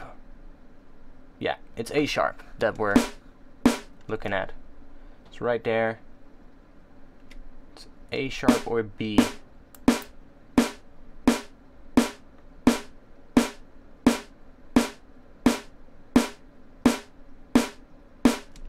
Yeah, it's pretty much A sharp. So now I'm gonna go into this layer, and let's see what that is. So that's A3. So that means that if we pitch this up one semitone, it's in the same pitch as the Addictive drum snare. Let's see if those two sound a bit good together, actually.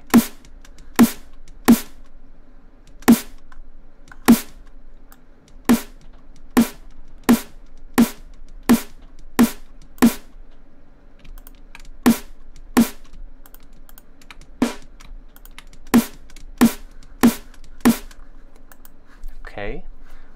I mean, it's better. It's definitely better than that. Let's put an EQ on here. Let's make this a bit shorter as well. So we have the length of the snare was about this. Let's just put these right there so that we can hear. That sounds pretty good. What I'm gonna do though, we have these two groups set up, right? So I have the Addictive drums resampled group and the digital drums resampled group, or just the digital drums. I'm gonna split these up slightly different. I'm gonna create a kick group, and I'm gonna put the digital kick in here, which is that one, so that's fine. I'm also going to freeze and flatten this particular track, because I think that kick drum sounds good enough. So now we can just take that first one, give it a slight fade out to make sure that we don't get any clicks, and then just put that underneath the other kick. So now I want to have another group for the snare drums. So I'm just gonna take this snare drum, I'm gonna drop it outside of the group, and then I'm gonna group it again. I'm gonna call this one snare. So I can close this one down. This is the kick channel. As you can see, we've got the kick there, and the hi-hat, we can take that out. So these are just the kicks now, and I'm not gonna use kick 2 for this particular snare. So I'm just gonna do that, drop this one in here. So now we have the Addictive drum snare and the other snare in one group, and then here I have the hi-hat, so I can call this one Percussion. So that's just going to contain the hi-hats and all the other stuff. So now I can just solo one of these groups and just hear that particular drum sound. Are there any questions about what I've been doing so far? Is there any questions about stuff you want to know about processing, or how I would go about, you know, doing things that I've just showed you? You know, maybe you just want to ask a little bit about it, or you're just wondering how I did a particular thing, or maybe you're just struggling with something yourself and you might want to have my opinion about it. Let me know in the chat and I'll get back at you as soon as possible. So,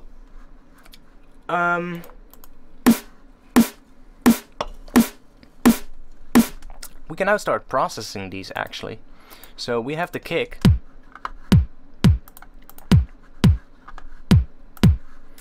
And I'm gonna use some equalizers right now. So let's use FabFilter Pro Q2. And I'm putting this on the, I should put it on the entire kick group. So one thing I want to check, and that is if my low end is in phase right now. So if I bring up Voxango's pen, we need to change something. Let's see. I think it's in these settings. Second spectrum. No.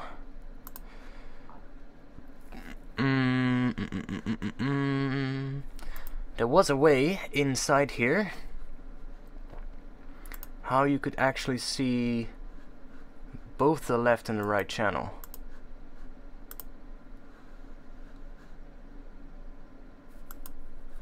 How did we do that again? Let's see. I'm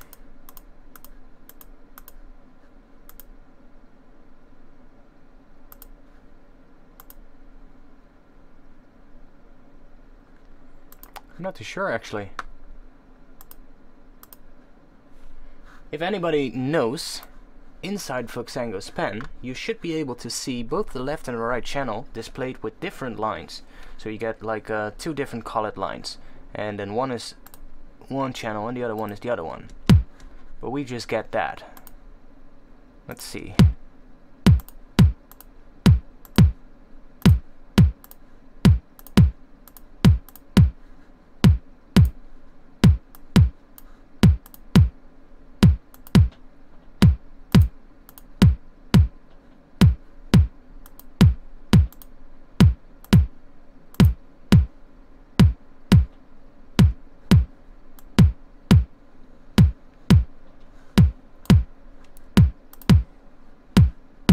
Not too sure actually.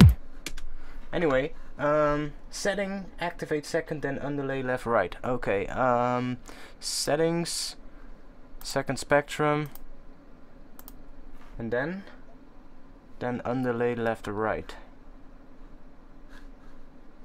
What?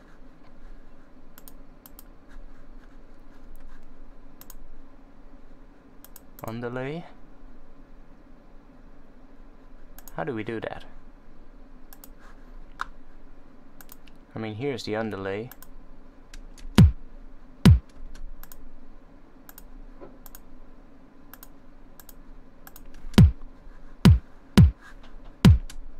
It's kind of strange. I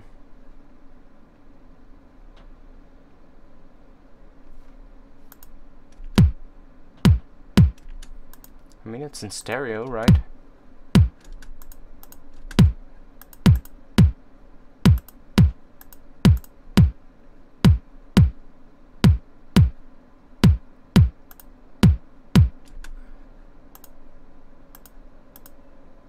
Ah, there it is. Now we have left and right channel. I can see that there's a huge difference between the two actually, so yeah, that's what I wanted. Now can I change the way this looks? I think I can in some kind of a way. I really should look more into this plugin, by the way, because I don't necessarily use it that much.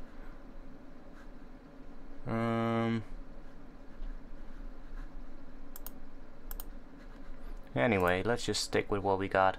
So you can see that in the low end we have a huge difference between the left and right channel. That is most likely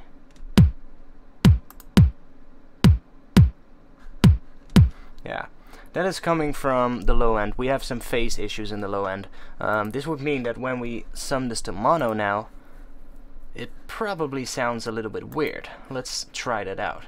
So this is stereo, and this is mono. It's not too bad. We don't lose that much, but there's a little bit of stereo content going on in that acoustic kick drum. Now, I can high pass the entire kick drum. We could do that, but I don't necessarily want to do that because I quite like some of that low end that sits in this acoustic kick drum. I mean, there's not much low end in it, but there is a good amount of low end in it that it just simply adds to this kick drum. And because it's in the right pitch, or in the same pitch, it should roughly sound good. But because this sample is a stereo sample, we might get some phase issues, and that might give you problems when you're gonna mix this. So what I like to do is inside FabFilter, I'm gonna switch this to the mid-side mode, and then I can just create a high pass. So let's go and create a low cut, and I usually work with a pretty steep one, so something around that would be right. And now what we can do is we can set this to just a side channel, so it's only gonna low cut or high pass, however you want to call it, in the side channel, and it's gonna leave the center channel the same. It's gonna leave the center channel unaffected, and what that's gonna mean, that's basically everything below this particular setting is going to be mono. So if I play this, and if I just play the entire drums,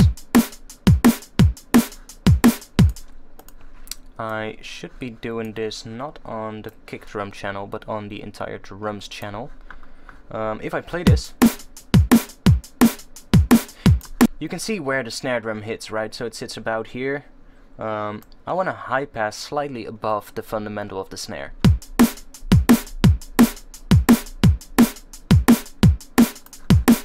I want to have that fundamental be pretty much mono, but everything above that I want to have the stereo content going on there. So now on here we should be able to see that on the Voxengo span. Still shows up as a slight difference, but I think that is because I've not set this up right.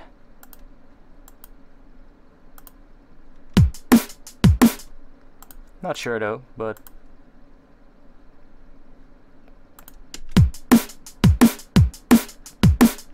yeah, that's better.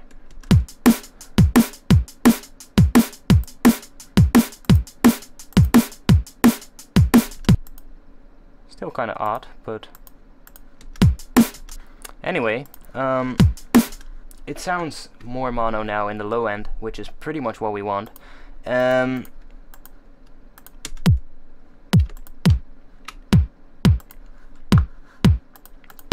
Let's try EQing this kick drum.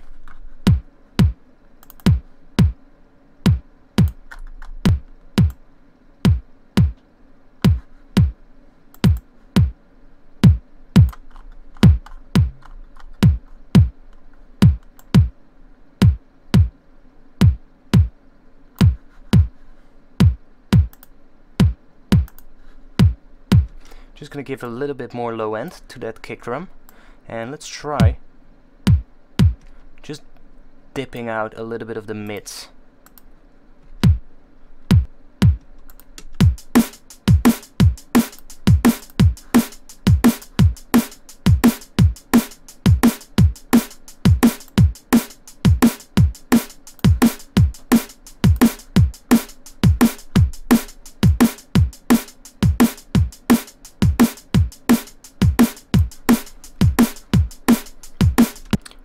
Next up is the snare drum, so I want to add a little bit of processing to this as well. So I'm going to add an EQ to the snare channel.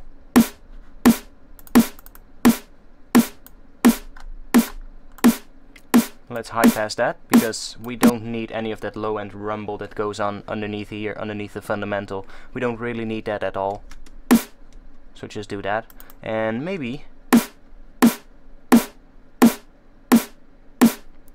I want to add just a slight bit of mid frequencies and maybe a bit of high end.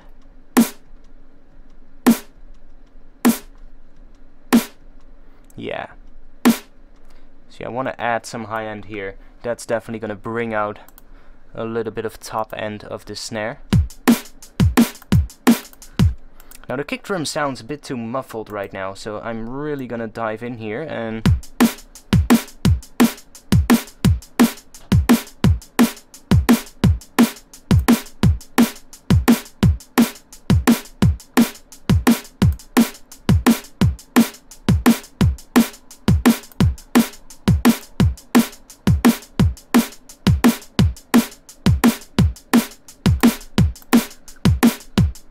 that's already sounding a bit better.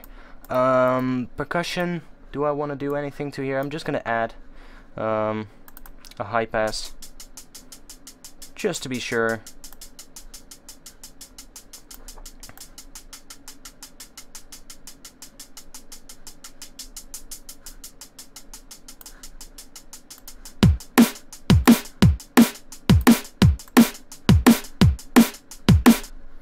And somehow these hats are still panned to the left. Even though inside Addictive drums I pan them to the center, they're still panned slightly. So what I'm gonna do,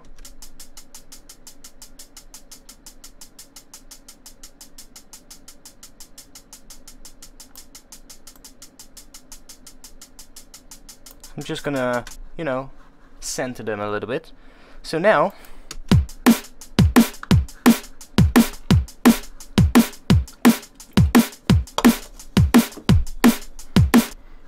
we got something more to work with now. This is starting to sound a bit better.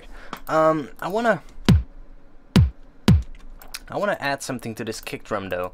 It sounds a little bit too muffled compared to the snare drum.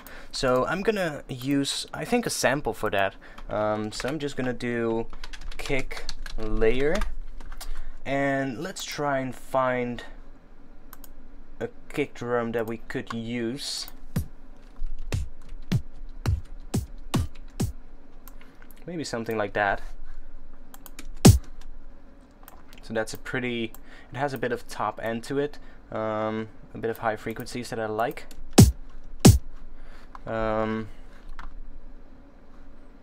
Let's put a FabFilter Pro Q on here, and let's high pass that.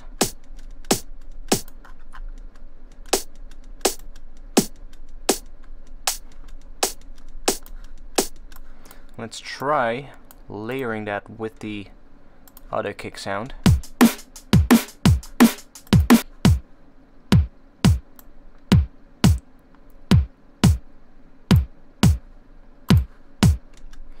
Now I want to make it a little bit shorter though.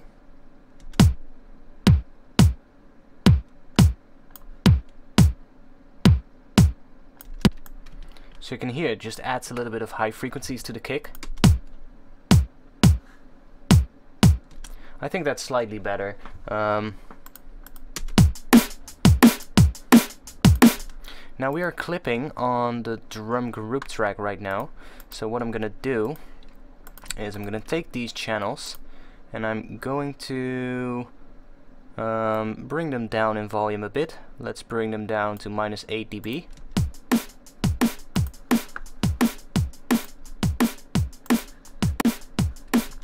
And I'm gonna turn off these analyzers because that's gonna use CPU. So I can just turn them off. Because when you're not using these, that's actually something I can give you as a tip. When you're not using Pro Q, so when you've done your EQ settings, you really want to turn off the analyzer right here. because the analyzers are gonna take up quite a bit of CPU, because even though you don't see the plugin and you don't have the plugin window open, it's still analyzing the audio that runs through it, and that way you still get CPU use for those frequency analyzers, which is not necessarily what you want when you're not looking at them. So I like to just turn them off as soon as I'm done with the EQing, and that just makes sure that we don't have to worry about too much CPU use that is not needed. So we have one more here. Let's turn it off. So now I'm gonna make this slightly louder again by adding a limiter. So let's just use FabFilter Pro L. I've actually seen the new FabFilter Pro L2 has been announced. I'm really hyped for that one. Looks like they're adding some cool new features, so I'm really wondering how that's gonna, well, what that's gonna do. Now, I like starting off with clipping preset. I think that's a good preset to work with. We don't want any attack and any release, I think, or a really short attack at least. Let's see.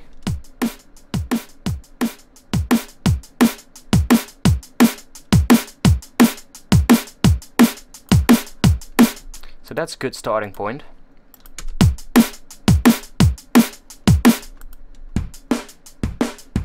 I mean, that's what we had. It's good, but it's too live sounding. It lacks a bit of punch. And we still get the character of the original sounds. It's just they're slightly, I don't know. It sounds heavier and it sounds better because we've layered that low end in there. We've layered these additional hits in there. Now I do think we might be able to raise the volume on the acoustic kick drum a bit.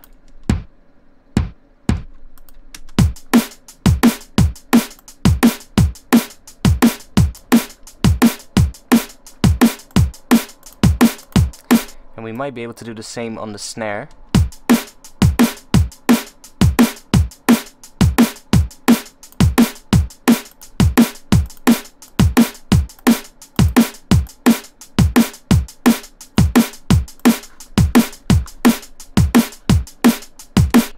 So that's sounding pretty good.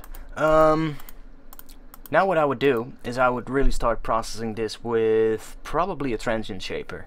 Transient Shapers are really great for bringing out the punch in your drum sounds. And there's a lot of Transient Shapers that I like. Previously I always used the Shock Audio Transient Shaper. It's a really good Transient Shaper. I find it very well made and it sounds really good.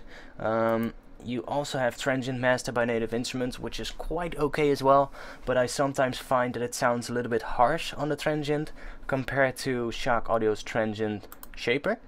But there now is a new tool that I picked up recently called Isotope Alloy. And Isotope Alloy, if I'm gonna put it in front of the limiter. Now Isotope Alloy is an absolutely amazing tool for processing your drums. So you've got all of these different panels, okay? So you've got an equalizer, you've got a Transient Shaper, then you've got an exciter, which is really great. I'm gonna show you that in a minute. And then you've got two compressors, so you can apply a really harsh parallel compressor and then have a much more lighter compressor that just takes care of the peaks maybe. You've got a de-esser, which is not necessarily something I would use a lot on drums, but it can be handy to control your drum sounds a bit, especially controlling the high end, you know, the harsh sound of the snare maybe.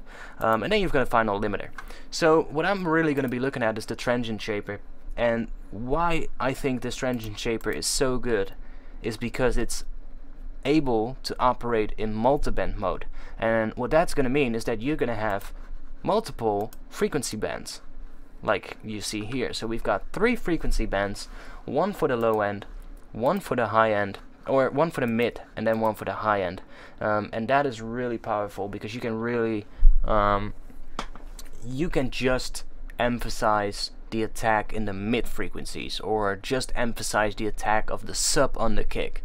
You know, that's really powerful. So if I solo this,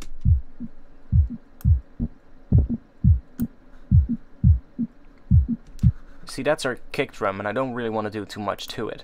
Then we've got the snare,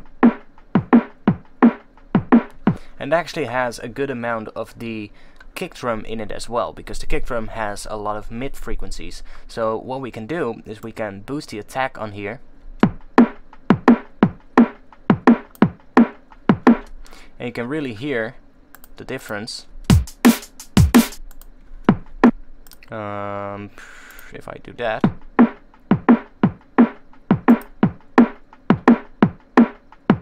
now it might be too much, but I like to do this, and then maybe just bring the sustain down a bit.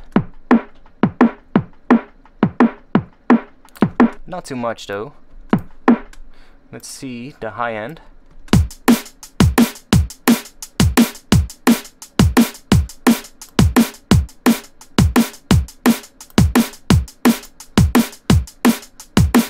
Now it might be a good idea to do this on the groups itself, so that we can really just focus on the kick drum, the snare drum separately, and we're not gonna put any transient shaping on the hi-hats, because I think they bring out the hi-hats a bit, and that's not necessarily what I want. So on the kick channel now,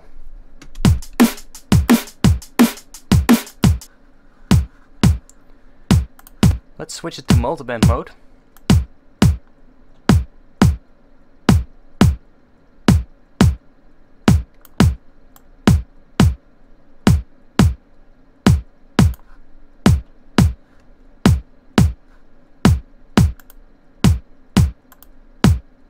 So that's really tightening up the kick drum, or at least the mid frequencies of it. Now maybe add a little bit of attack on the high frequencies, and maybe bring down the sustain a bit.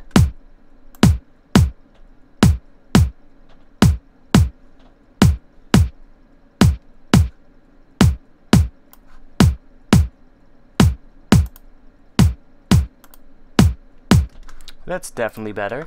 Now for the snare, I'm gonna do the same thing. So I'm gonna put isotope alloy on here as well. And remember guys, if you have any questions about what I'm doing here, let me know in the chat and I'll answer them. So here we have the snare drum now. It's a good snare. I'm wondering why we're only seeing a tiny bit here. Oh wait. Yeah, that's good. Now we have the low end, which is not necessarily going to be much. I can put it maybe here. So now this low band,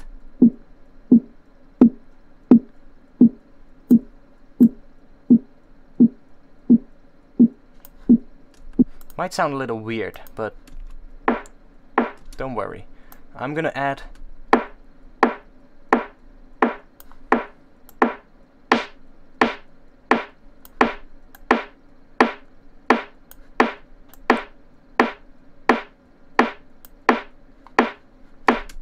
and let's see on the high end.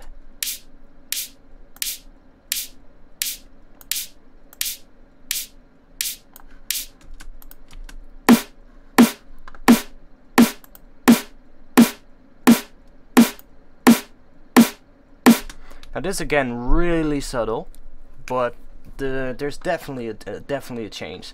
The drums just sound, the snare drum just sounds a little bit tighter. And when you're making drum and bass, that's definitely what you want to do. So now,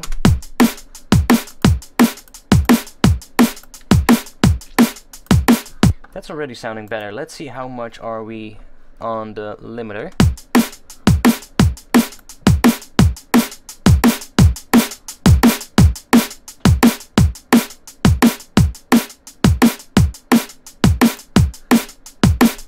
So,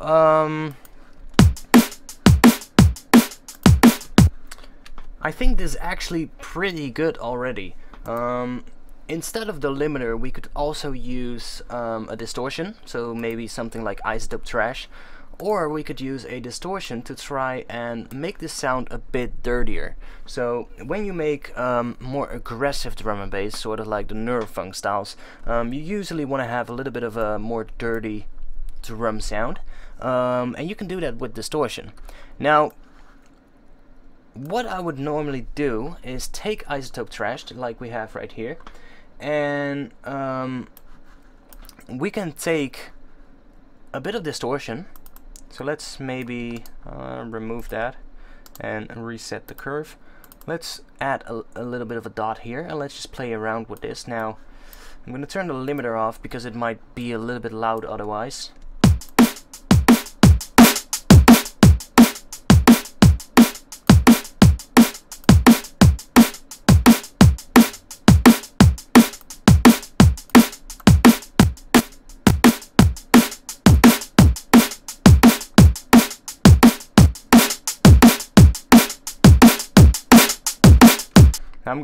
I'm actually gonna go overboard a little bit with this, so that we can use the dry wet to kind of like blend it in with the clean signal. I'm gonna take out a bit of that low end, because by default it's pretty harsh. So I'm just gonna bring that down ever so slightly. And now what I would do is, in here, I would go and take the mix and bring it all the way down.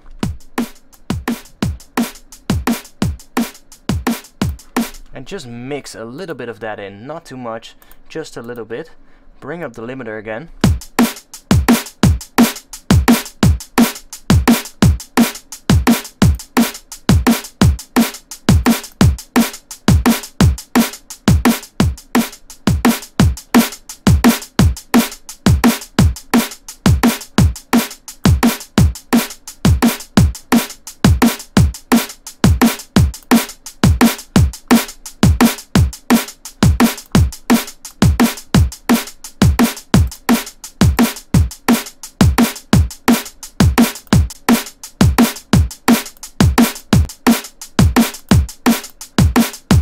I think the punchy mode is good enough for what we need. What do we have? Have you ever used frequency shifting to tune your drums? Yeah, frequency shifting is great for tuning drums actually, because it doesn't necessarily affect the root note, the root pitch of the sound. It really just affects the upper harmonics while trying to keep when you use a frequency shifter, it sounds better than when you just straight up pitch things up and down, because when you pitch a sample up or down, it's actually going to change the length of the sample. But when you use a frequency shifter, it's not going to change the length, it's only going to shift the harmonics. So it just depends on what you want actually. If you have a sample and that sample is already pretty short and you don't want to make it even more shorter by pitching it up, I would go for a frequency shifter. But if you're using a sample that has a nice long tail, then I would most often just work with a sample and just pitch it up or down, because you can then always just, you know, set that snare to the exact length that you want. Only when there's like when I have really short drums already, then I would use a frequency shifter. Or sometimes I just want to have, you know, that effect that the frequency shifter has, because a frequency shifter is not going to pitch up every harmonic with the exact same amount. Individual harmonics are going to be pitched up more or less depending on which harmonic it is. So I think it's the lowest harmonic that gets pitched up more or less. I'm not sure actually, but when you pitch a sample up just using the transpose, it's gonna pitch every harmonic up with the exact same amount, or down if you pitch it down. Frequency shifter doesn't do that. It kind of pitches the upper harmonics more than the lower harmonics, I think, or the other way around, but I'm not too sure. Put that in a frequency splitting multi-band rack and you can tune the band separately. Yeah, of course. I mean, if you want to do that, then do it. But I don't think this particular one asks for that, but yeah, that's a cool technique.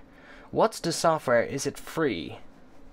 No, It's not free. I don't know what you mean. Do you mean the entire software here that you're seeing right now? So this thing that you're seeing, that's Ableton Live, and it's not free.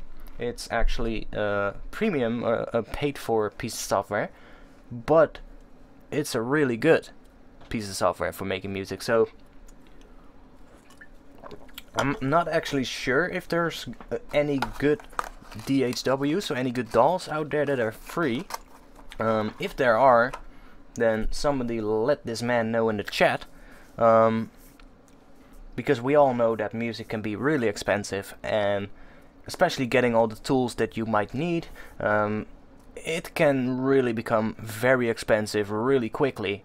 And especially for young producers, that might be a little bit of a roadblock preventing them to get into making music. But there's quite a few good synthesizers that are completely free, like VST synthesizers, so instruments that you can download for free and use in your tracks.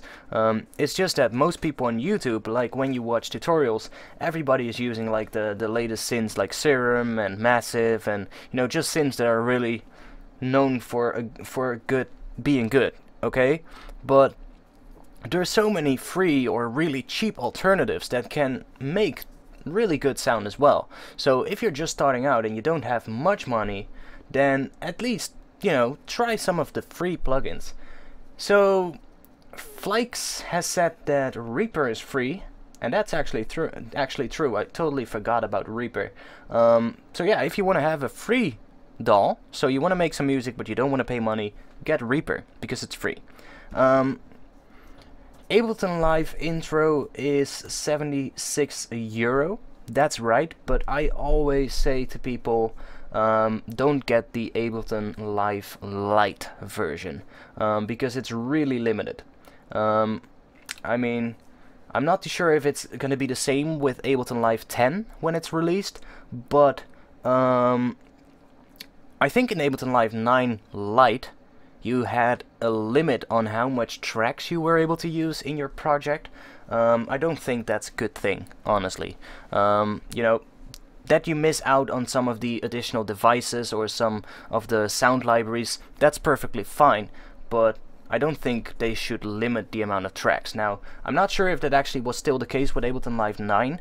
I used Ableton Live 8 for the first version that I used, and back then the Lite version had, I think it had a restriction on the amount of tracks that you could create in a project. Not too sure. If I'm wrong, correct me, but I just, you know, I always tell people to at least get like the standard version. It gives you well, the most bang for your buck, basically. So but yeah, if you don't have any money and if you want to get into music and just, you know, want to play around a little bit with it, then I guess Reaper is a really good choice. Reaper is a fully fledged DAW, digital audio workstation, so if you want to get into it, try it out and see if you like it. And yeah, there's a lot of free plugins that I think are really good. I don't necessarily use too many free plugins myself, because I've got a lot of synthesizers already and I bought a lot of stuff. I do reviews for people, so sometimes I, you know, get stuff sent to me to do a review or to do a tutorial about. So I don't really have the need anymore for free plugins, but every now and then I like to go on KVR Audio and just search in the plugin database and just search if there's any new plugins that have been released, and if there's any new free plugins, I most often will just download it and try it out and see if I like it or not. And if I like it, it'll stay in my VST folder until I stumble upon it at some sound design session, most likely. But yeah, it's a really, there's a ton of stuff that you can use if you're low on money and still make music. So FabFilter is almost free. Is that true? I mean, FabFilter makes some really good stuff, by the way, so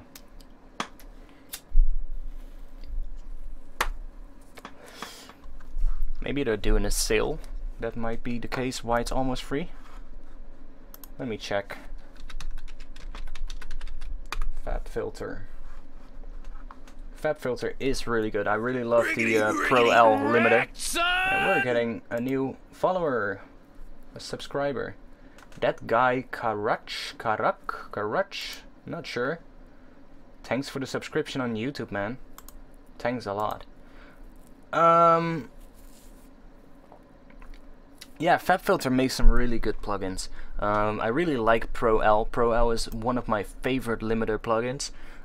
Pro Q is also one of my favorite equalizers. So those two already would pretty much be what I use most from FabFilter. I also like the new reverb that they did, the Pro R. A pretty interesting reverb plugin because you can change the decay time depending on the frequency, which is pretty interesting. So you can have a lower decay time on the low frequencies or a higher decay time on the low frequencies. You can really do some crazy stuff with it. I haven't played around too much with it yet, but it looks to be a really good reverb. But I'm really excited for the new FabFilter Pro L2. I saw the announcement and it looked like they're adding some new features. So I'm not sure if you guys seen it already, but it should be released soon. I'm not sure if it's out already, but if it's out, I'll definitely get that one because I love FabFilter Pro L2. So I'm only gonna imagine that, you know, the new FabFilter Pro L is gonna be great. So if you got a couple of bucks to spend, check Waves at the moment. Massive discounts. Yeah, Waves is having a huge discount at the moment. I have the Waves bundle, the Mercury Bundle, but yeah, they're doing an insane discount at the moment. I mean, I bought the Mercury Bundle when they had a discount as well, so I had one of those massive discounts as well, so that's the only reason I bought it. I'm not gonna pay like 8,000 euros for a bundle or some whatever it's cost, whatever the cost is with the normal price. But yeah, with the discounted price, that's the best moment to buy any of the Waves bundles because the discount is huge. What was it? They gone down from, let me check. It was crazy. They had this really insane sale at the moment. Let's check. Year-end deals up to 80% off. That's what I mean. You can really get some let's check one of the bundles. The bundles are usually really expensive. So yeah, for instance, you can get the gold bundle, which is normally $799, and you can now get it for $199. So that's a really good price right there. But if we, for instance, take the diamond bundle, now the diamond bundle normally costs 3,000 euros. Okay, so that's a lot of money, and you can now get it for 600. So that's crazy. That's a big discount. Now I'm wondering about the Mercury Bundle though. Is the Mercury Bundle on sale as well? We've got the Platinum Bundle. Platinum Bundle is down from $2,000 to $250. That's a good one as well. Okay, so we have the Mercury Bundle. Now the Mercury Bundle normally costs $7,600. That's crazy. I would never be able to get that for that price. I wouldn't be able to justify such a purchase for, you know, a collection of plugins. I mean, they're good, don't get me wrong, they're really good plugins, but I wouldn't be able to justify spending $7,600 on a pair of plugins. But 2,000, it's now down to 2,199. So that's still a lot of money. It's still expensive, but it's a really big discount. So yeah, if you are looking for some plugins and you always wanted to get some of the Wave stuff, check out the website right now because they've got a good set of discounts. From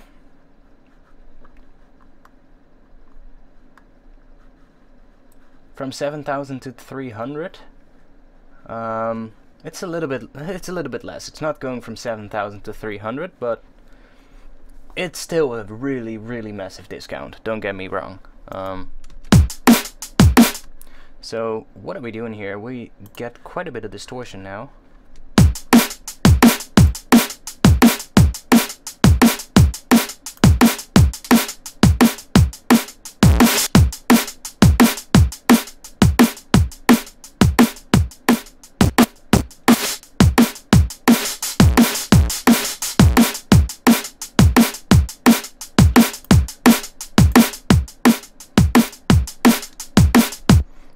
actually going to play with this tri-wet as well.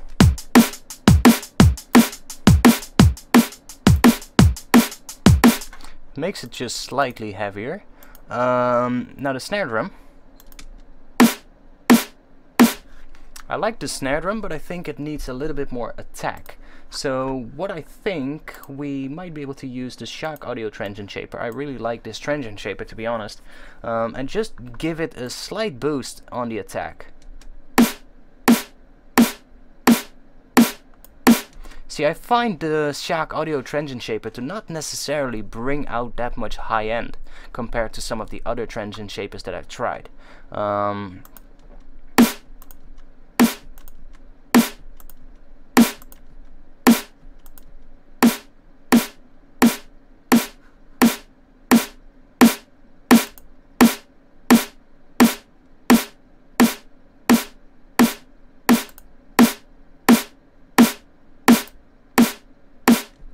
I'm not sure if I actually like it, so let's not do this. And let's try, maybe let's just go in Isotope Alloy and try and make this sound a bit better. So I'm gonna reset all of these and try and do them again to see if we can get a bit of a better sound. Come on, pronounce that VST name the Dutch way. You mean Shock Audio's Transient Shaper. Then you wanna hear Shock Audio Transient Shaper. I guess that's what you wanna hear. I'm Dutch, guys, don't get me wrong. Sometimes, Leslie, people started saying to me that I start to sound more and more American or British every time I do a stream. Which kind of makes sense because I'm talking a lot more in English these days, but I don't necessarily talk too much in Dutch anyway at the moment. Most of the stuff I do, I just talk with musicians and I talk with other brands and stuff like that. So I mostly just talk in English. So my English is improving. It's good. The struggles of a non-native English speaker.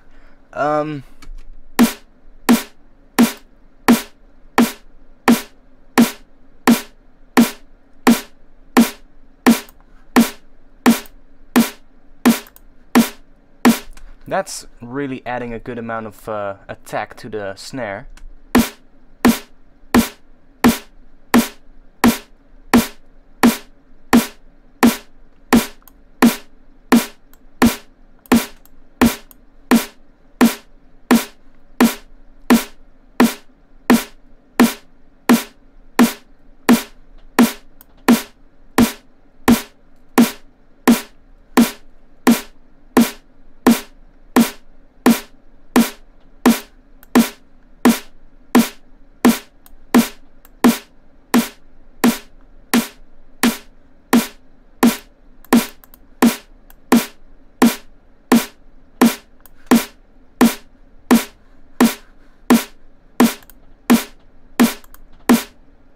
That's better.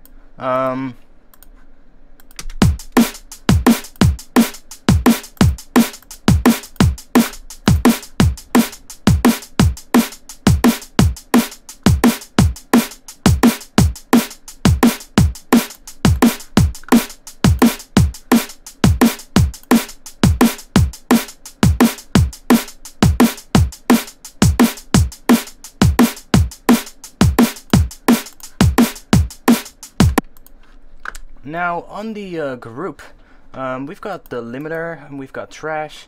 Let's try adding Isotope Alloy to here as well, and let's see if we can bring some more dirt out of these drums. They're already pretty dirty, I would say, but I'm working on some pretty heavy tracks at the moment, so I think I need a little bit more dirt even. So maybe I want to add a little bit of more transient shaping on this. Not too sure though.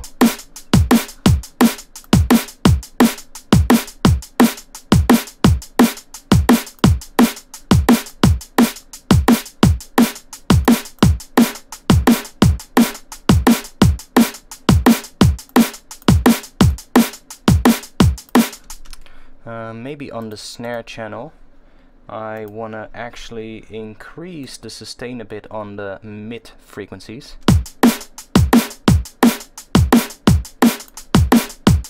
Not too much, just a little bit. And then on here, I'm gonna bring it down again for the entire drum group. So, you know, stuff like this is just all really subtle. You can play around with this endlessly.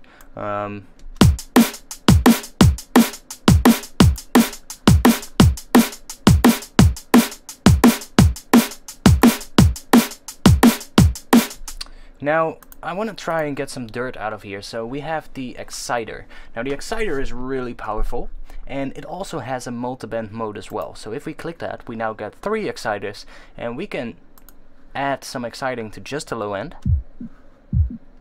Now I don't necessarily want to do that, I think the low end is pretty good, but for instance the mid frequencies,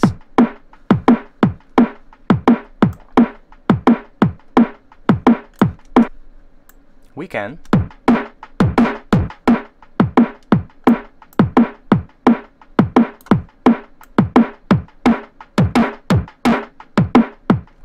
just distort the mid frequencies ever so slightly.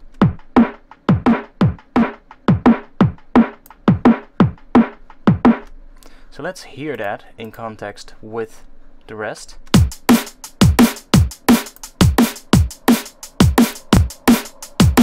So you can hear how much low end that's actually creating.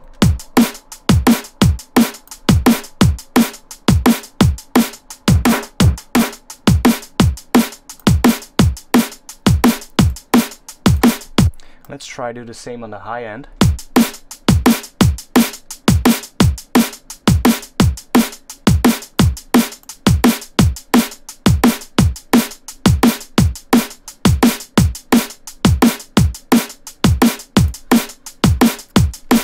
And I'm gonna bring the mix down a bit on both of them, about 50% I think, so we get both the unprocessed and the, well, excited version.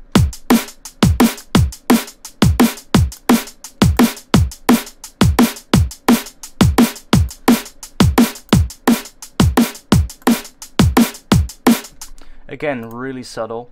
Now finally we can use a little bit of compression maybe. So let's do 4/1. So that's a pretty standard compression ratio. Not too much compression. I want to have about 30 seconds, about 30 milliseconds of attack time, so we can have the transients really come through and they're not really going to be affected by the compressor. And then we have the release time, which we'll have to play with a little bit to see how that sounds.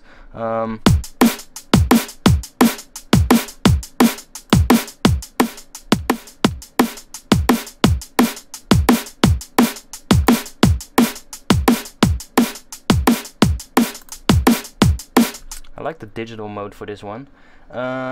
Is there also a dry wet in here? Yeah. So we could do maybe have one really more like a New York style compressor.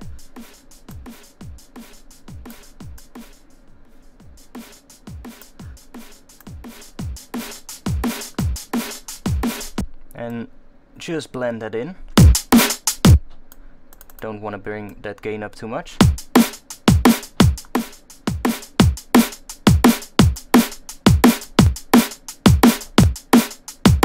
Again, this just tightens up the drums a bit, and then I'm going to go into the next compressor, and here I'm going to give it a, let's see, on this one I could actually up the ratio a bit. And then on this one I want to have a ratio of 4:1. I want to have, let's do 35 milliseconds on the attack, and let's bring this down a bit.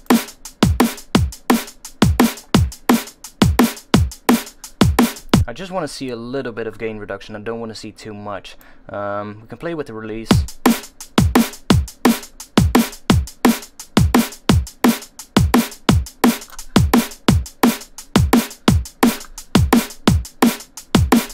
So now Isotope Alloy is doing this to the drum. So this is without.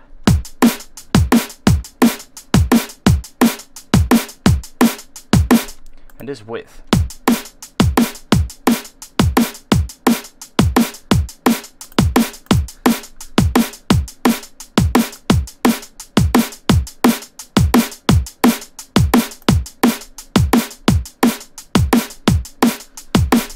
So there you have it. We've actually made some good drums now, and we can, you know, we can continue now by adding more sounds, by adding more stuff. What I would do right now is just bounce this down to audio and just save this as a break. This is a good break, and we could use this in the track maybe. So what I would do is maybe it would be nice if we create a slightly longer pattern.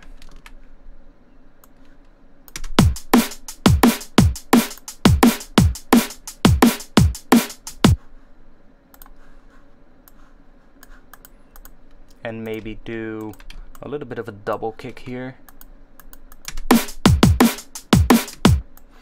So we have a slightly different pattern.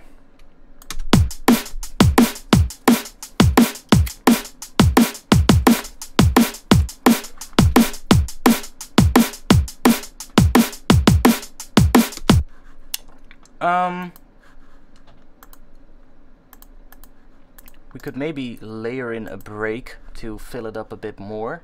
That's always a possibility. So I can go into my breaks folder and choose any of these breaks. Other thing I could do is go into my sample packs, because I have a few sample packs here, and I don't know, just go in here, try and look for some hi-hat loop or a percussive loop or something like that we can use to layer in this particular in this drum pattern.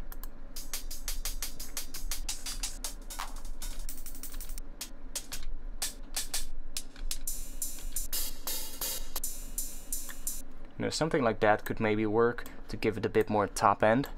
So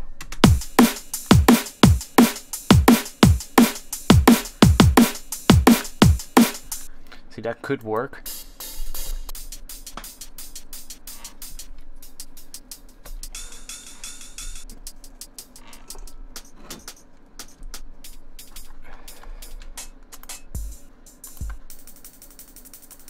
Or some faster hats maybe.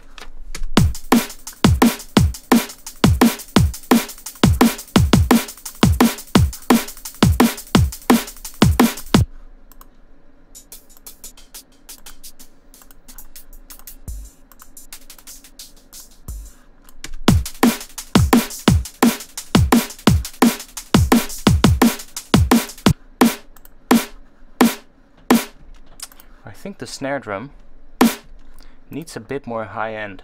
Now I don't want to do it in front of the alloy though, so what I'm gonna do is I'm gonna put another EQ. Let's do FabFilter Pro Q2 after the alloy, so we can see that's our snare.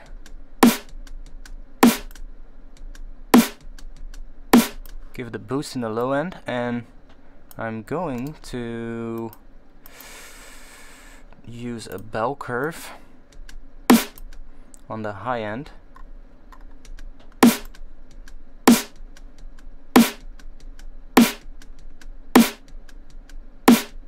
Just want to add a bit more right around there, I think.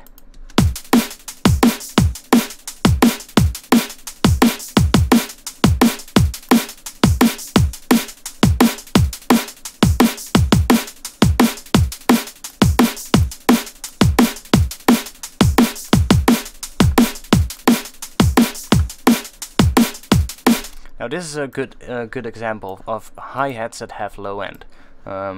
We talked about this earlier in the stream and we didn't have a good example. So this is a Hyatt Loop. Look at all that low end. This is 100 Hertz right here. And we still have stuff below that, which we don't need at all. So we could just do a low cut, pretty steep one.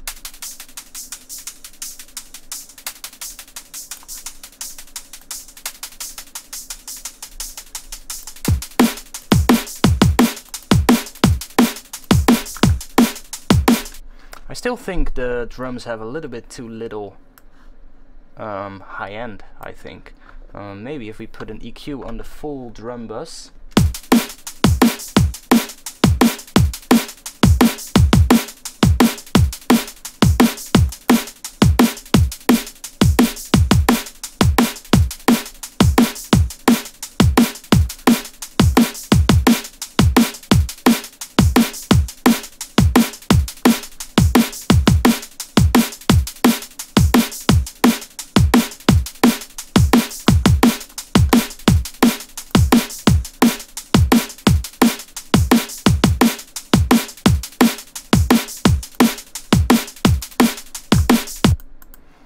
But it's sounding better already.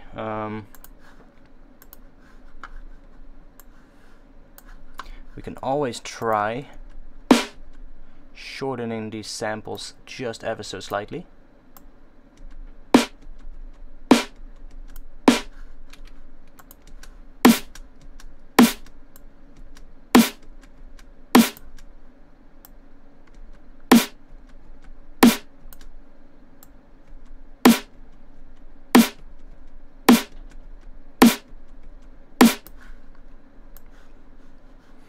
So let's just do that. Do that. Now what I want to try is adding a little bit of high end to the snare, because I think it's a little bit too boomy. It has too much low end. Well, not necessarily too much low end. The low end is nice, but it lacks something in the mid range. So sometimes a clap could work. I think I have some claps in here.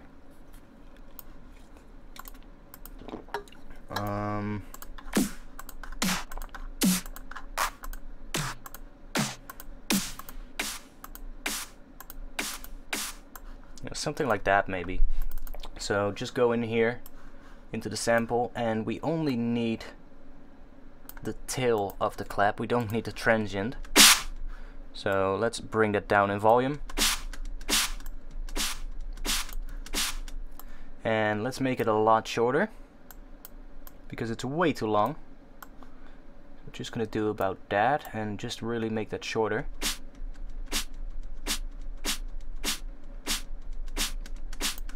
And let's see how that sounds with the rest of the snare.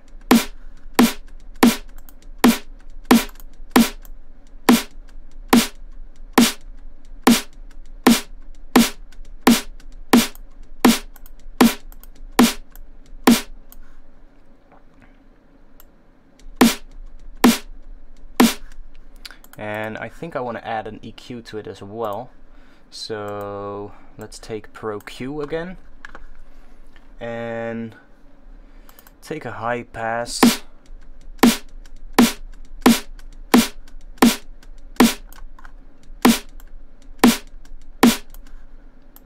So this is without, and this with.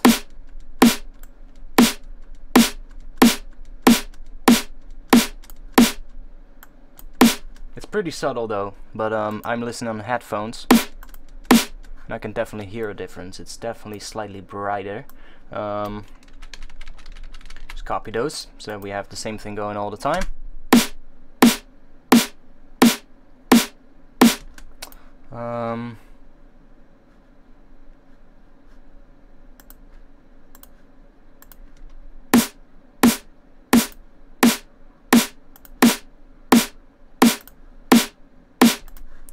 So maybe I can lower this right here.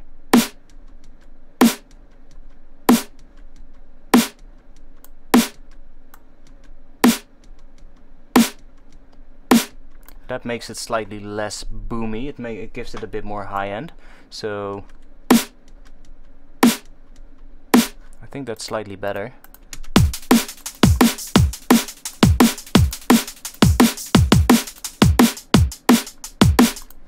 I'm not sure about the Hyatt Loop though.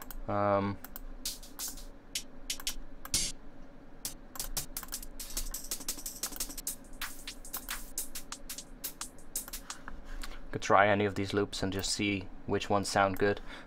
Just looking for something that fills up the drums a bit.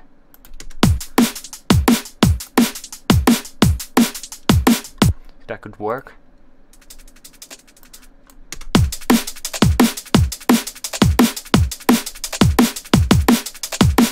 Quite like that, but I only like the first section. So what I would do is here with the loop markers, maybe do this.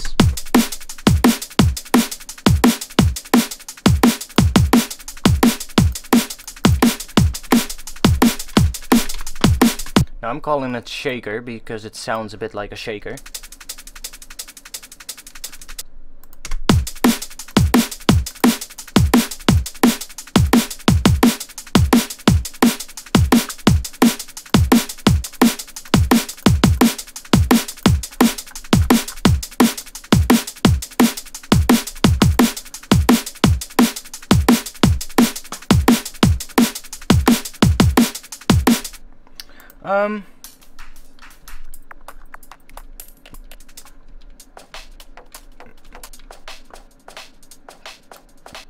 You can always try doing something like that, maybe layering that in here as well. That didn't necessarily sound too good.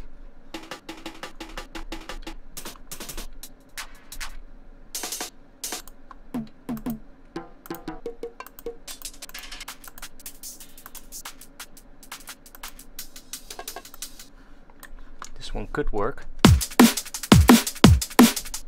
Sounds a bit too messy, I think. Maybe a ride would be a good thing to add to give the drums a bit more, I don't know, just fill up the gaps in between the kick and snare a bit.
So yeah, this is a pretty okay sounding break, I think. I think I would like to bounce this in 2 different versions. So I would probably, you know, drop these here and turn these 2 off. I would probably just, you know, bounce this and then bounce this other one as well. So you have 2 different versions of it. That's always a wise thing to do, because you might just want to have a more cleaner version in the first drop or in the first half of the drop, and then during the second half you might want to have these percussions come in. I could also just bounce these 2 percussion layers so that I just bounce like the main drums like this, and then bounce this as a separate kind of thing. Or maybe even bounce these 2 separately. That could also work, and just save them in a folder so that I can always use them later on. So yeah, are there any more questions, boys? Because we've been streaming for almost 3 hours. It's almost 11 o'clock right now. So I'm probably gonna be streaming until midnight, I think. If there's any questions, then this is the time to ask your questions. Also, we've been having 9 viewers right now.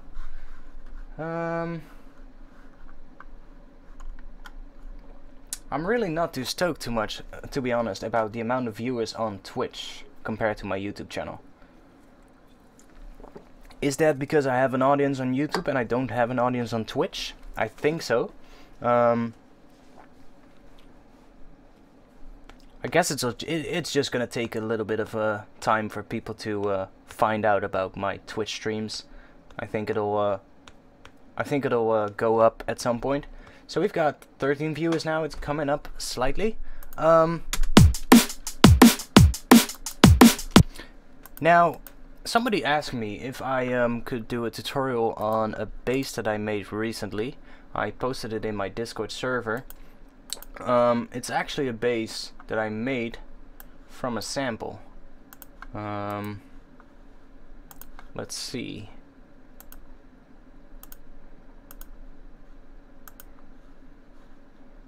I don't know where it is though.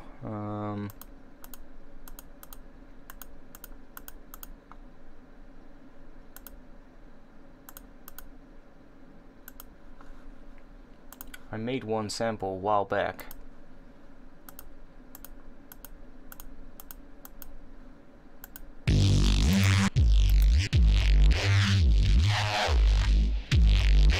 Yeah, it was that one.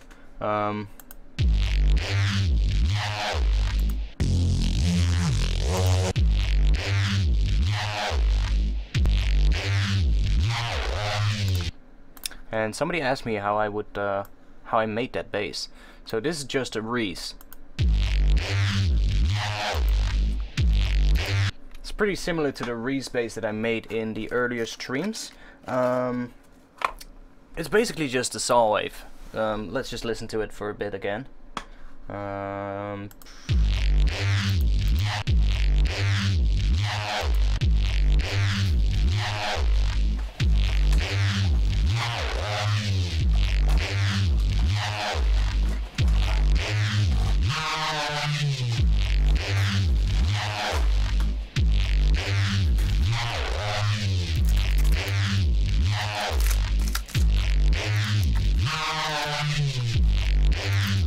So I made that.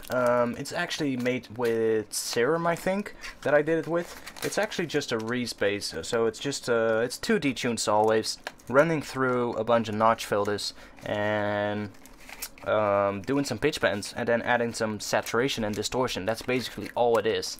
And then I did these pitch bends. So now, how I would use this, I would, for instance, put this in an audio track. And I don't know why it has put it in the group. Let's just put it out there and make this green. So what I would do when I use this in a track, I would, you know, take just a small section and maybe put it on the snare, and we can go and unwarp this and let's drop it to F. So this is written in G, so now it's F, and you can already hear that that could work. So what I would do is add just a slight fade to the start, so it doesn't necessarily screw too much with the transient of the snare, and maybe give it a fade out just ever so slightly. And now we could always, you know, just go in here and change the start position to something we like.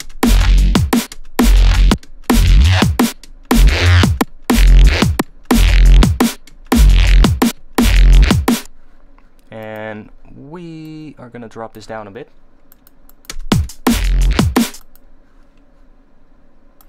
And we could try a different part here, maybe do something more high-pitched.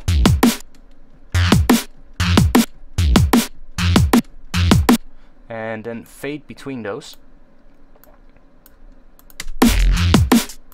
We can really change the sound a bit. And then we could, for instance, duplicate this so that we have... Now that doesn't necessarily sound too good. This is a lot of just playing around and finding stuff that works.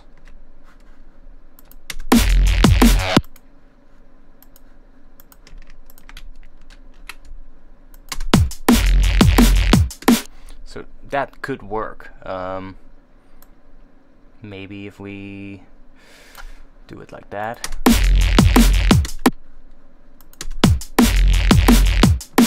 See, that could work to create an interesting bass pattern out of samples. That's usually how I would use these kind of loops that I made, just chopping them up and rearranging them into something that works. Maybe drop one here for the start of the drop and look for something that has a nice start, something that we could use.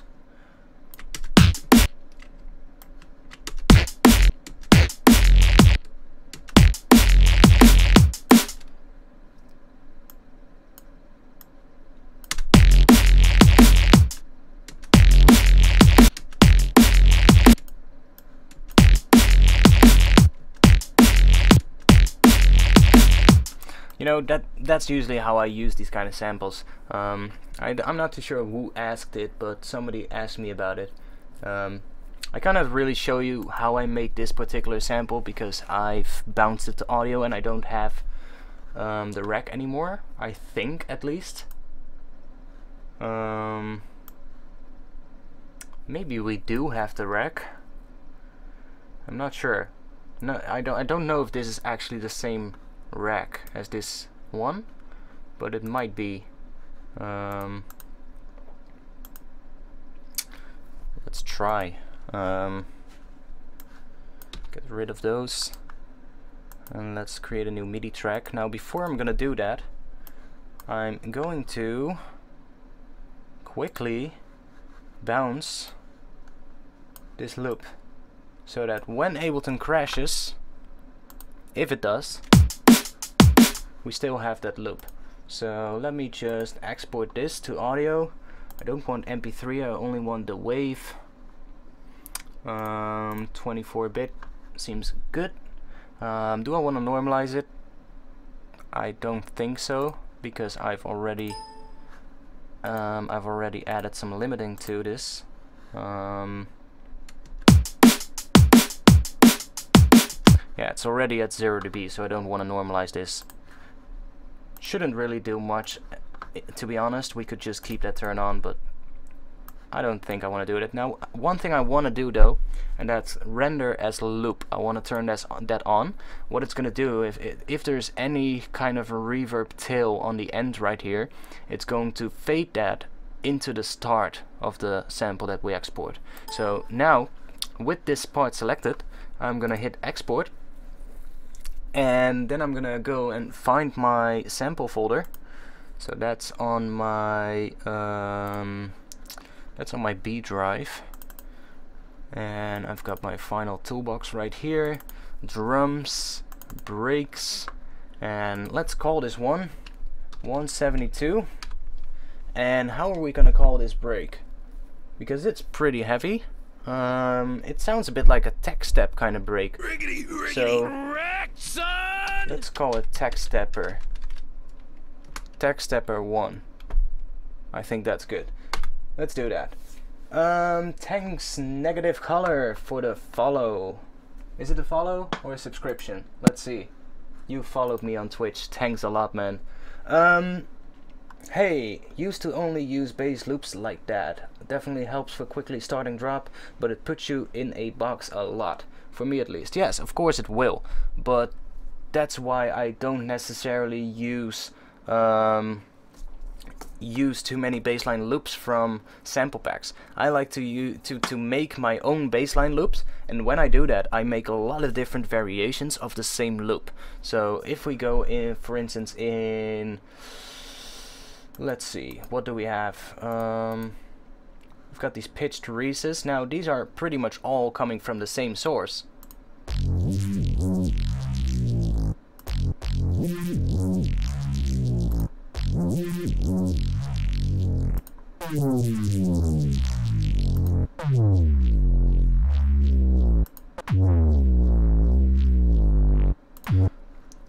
It's not the best res out there, but it's a good sounding thing. And because I have multiple different variations, I could, you know, if I need a separate kind of sound, I could take any one of these files, and because they sound roughly the same, they're running through the same effects, you don't necessarily get two completely different bass outs. You know, they sound pretty similar, and you will have a lot more freedom that way. When you only make like one version of it, then yes, you're stuck with just that single version. If we take a look at these, for instance, I have 3 different ones that are slightly different, and it's actually just a distortion that's slightly different on these. So we've got another follower, I think. Thank you, Grillanes, for following. Grillanes, I don't know. Thank you for the follow, mate. Highly appreciate it. We've been getting, well, a good amount of followers on the Twitch channel actually, so maybe the next stream will get a few more followers. Or a few more viewers, that's what I mean.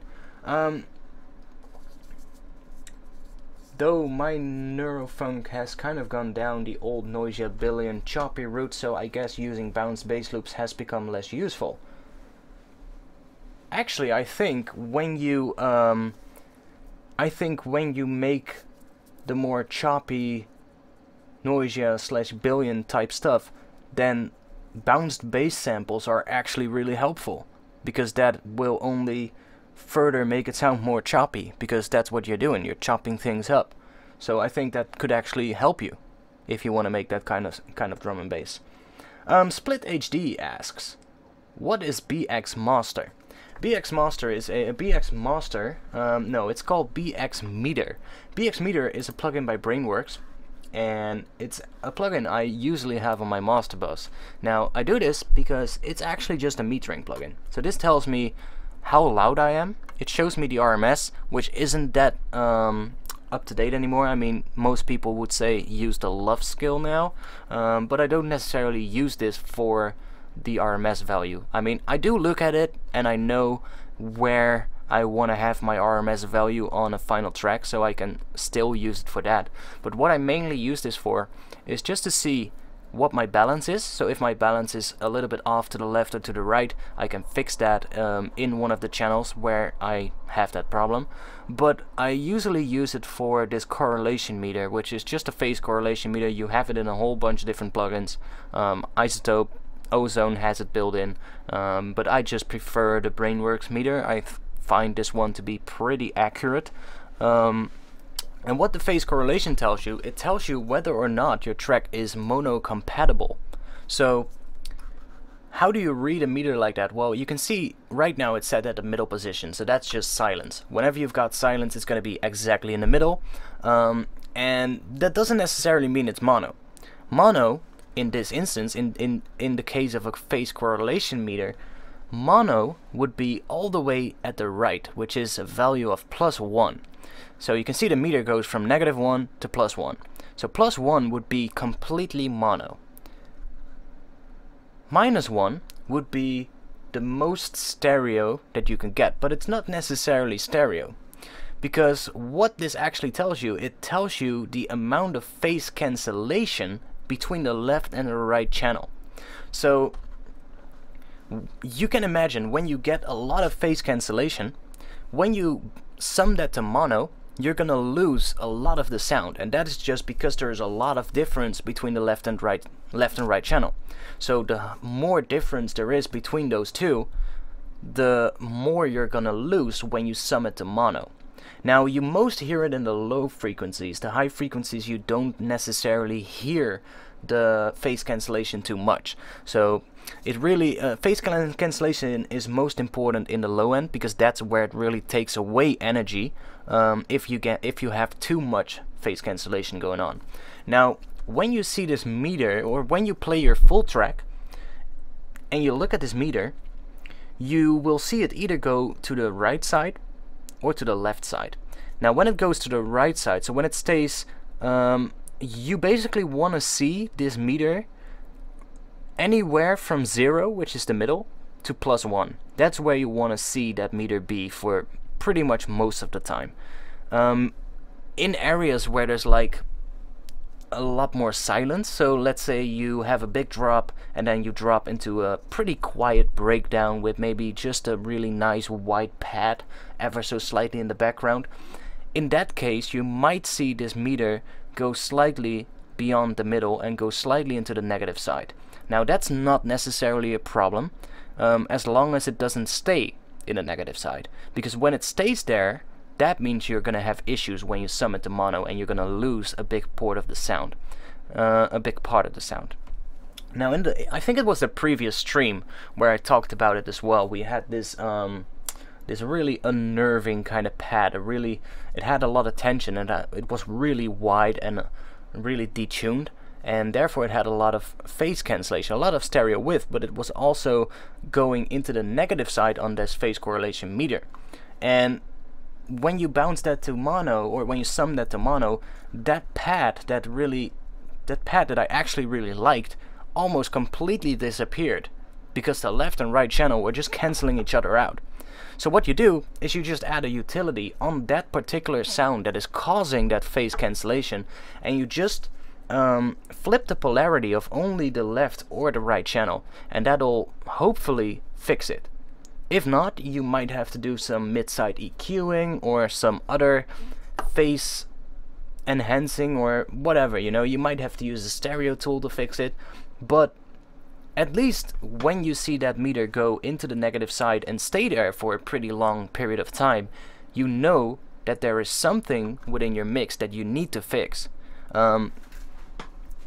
You know, that's just everything I'm using it for. I'm not necessarily doing anything with this plugin. It's not affecting the sound, it's just showing me how loud it is, and it's showing me how the phase correlation looks.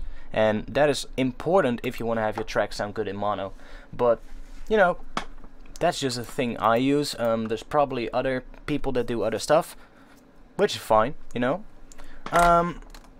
So we bounced this thing now, right? I think we bounced it.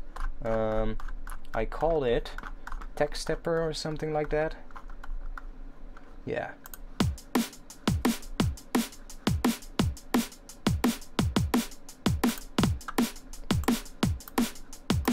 That's a good break. Now let's just try out. I had the bass rack, right? So here I have, for instance, this same loop. I made one in F.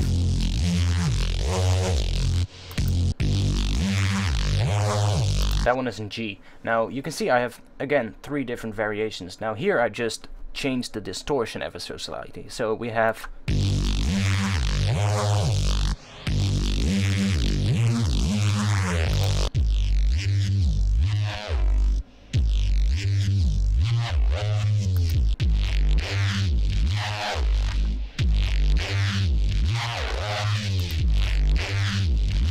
So it's the same loop, it's the same sound that I made. I just changed the distortion ever so slightly, and therefore I have 3 different versions of it. So if I chop it up and I think like, hey, right here I need one version that has a little bit more crispy high end, then I might use the third one, because that one is the most crispy of them all.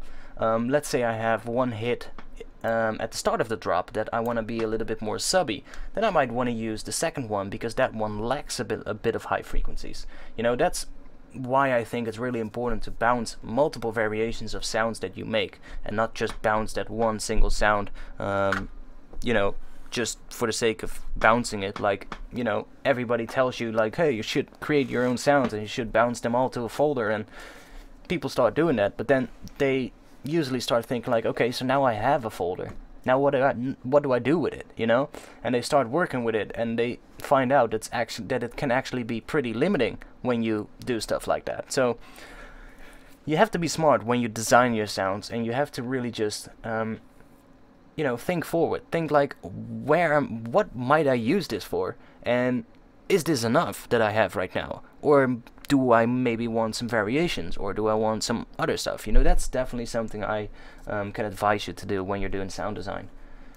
So, what do we have? Are you still working on that album you mentioned ages ago on Discord/YouTube?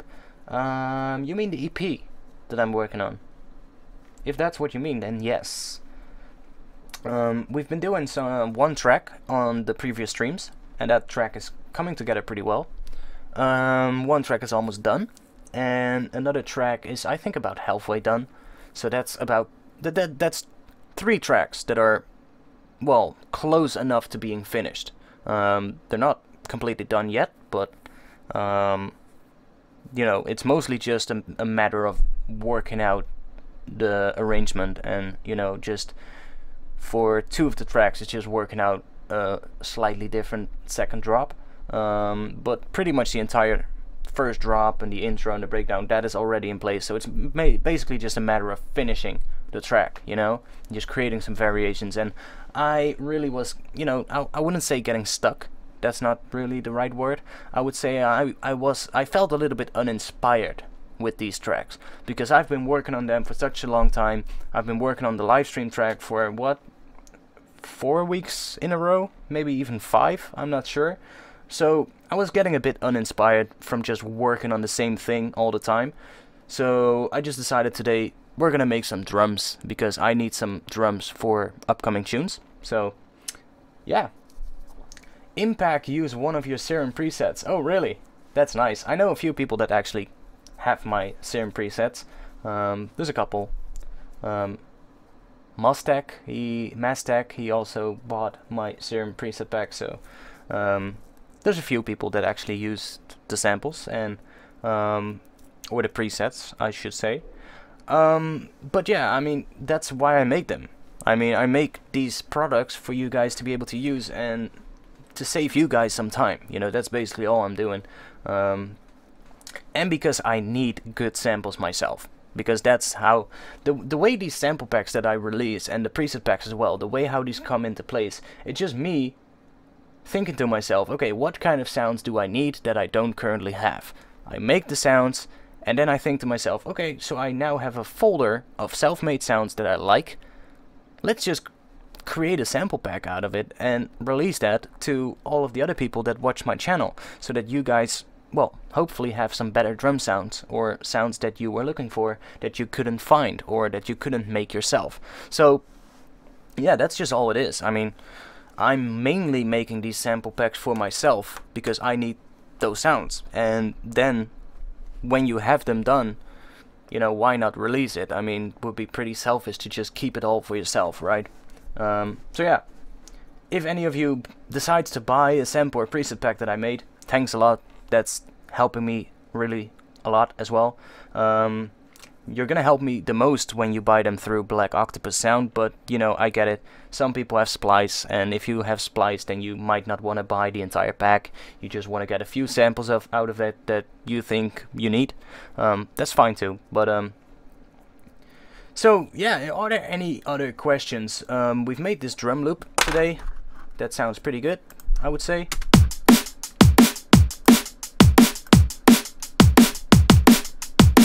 And right now, I would say, you know, we can go further and further, and we can really spend ages on this particular drum loop. But I think it's best to just leave it for what it is now, and just bounce it to audio and put it in your folder. And whenever you're making a track, you're gonna put this in, and that's when you're gonna notice, like, okay, these drums have a little bit too little high end, or this kick drum is a little bit too subby, you know. You're not really gonna notice that when you've got just a drum loop playing, you know. We can listen to this drum loop, but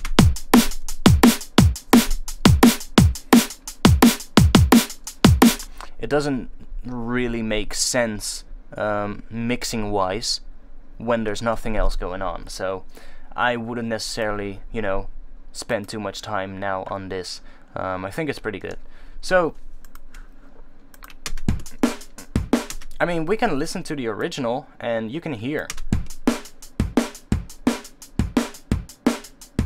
That was just Addictive drums. You can hear that same live character in it.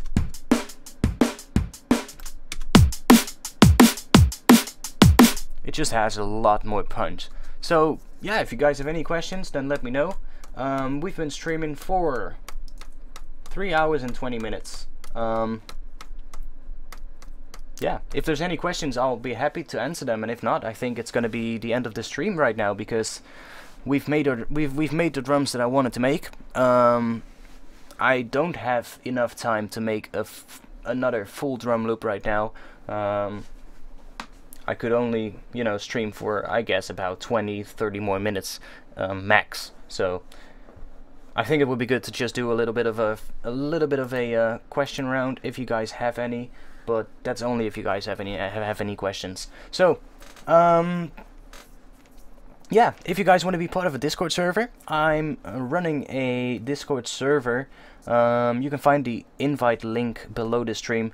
It would be great to see you guys there. I'm gonna be trying to do a stream every Friday. I've been doing streams for the past few weeks, and every Friday on 8 PM Central European time. And it's going pretty well. I'm still not sure about Twitch versus YouTube. I like Twitch a lot more for streaming. I like the platform, I like how it looks, I like the options that I get as a streamer, but at the moment I would say it's not yet at the point where I want it to be, because my YouTube channel is just way bigger. So I'm looking at how much viewers we had. Thanks Nosy420 for the follow, thanks a lot. I'm looking at the amount of viewers that I get on Twitch, and it's simply not as much as I get on YouTube. I mean, I can understand. On YouTube I have, like, what, 52,000 subscribers, and on Twitch I have, I don't know how many followers I have on Twitch. I have 105 followers on Twitch, so of course we're gonna have less viewers on Twitch, but yeah, let's hope that's gonna change in the future. That's really the only thing that's keeping me from fully going to Twitch for streaming. It's the amount of viewers that I get on YouTube. That's why I've been streaming on YouTube so far. But I really want to go to Twitch for some reason. I'm not sure. But yeah, I would love to hear what you guys think about it, and maybe you guys can give me some tips on how to get more viewers in these streams, because I'm still starting up. I'm still starting with streaming, to be honest. I mean, I've done not even 10 streams so far, so we're still pretty much at the start of this whole streaming thing on Twitch. On Twitch especially, this is like my second stream on Twitch, so you know, you can't expect to have like hundreds of viewers on your Twitch right away. But seeing we've had 13 viewers, I think we've had 15. That's the most I saw. That's a little bit on the low side. You know, I was getting between 30 to 60 viewers on my YouTube. So advertise your Twitch on your channel more. Yeah, I'm definitely gonna do that. I think I might just do a video just promoting my streams and put it on my YouTube channel. Maybe that'll work. Tell people when the streams are, when they can reach the streams. I think that's gonna be good to do. 15 is pretty good for a music stream these days. Really? I mean, I'm sure there's people that get way more viewers than that, right? I mean, I've been looking at Culprit, and Culprit gets, I think, a good amount of more views than, for instance, what I have now. Now, I'm not as big as Culprit, so I don't expect me or my channel to be as big as him, but have regular streams at set times. I'm already doing that. I'm streaming every Friday on 8 PM Central European time. I'm gonna try to do more streams. So currently I only do one stream a week.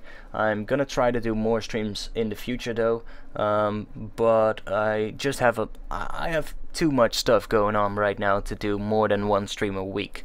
I've got a whole bunch of jobs going on, projects for clients. I'm doing some mixing stuff, I'm doing some sample pack stuff, so I really have a lot of work to do at the moment. So yeah, that's just preventing me from doing more than one stream a week. I would love to do more than one stream though. I would love to do, like, I don't know, 2-3 streams a week. That would be great.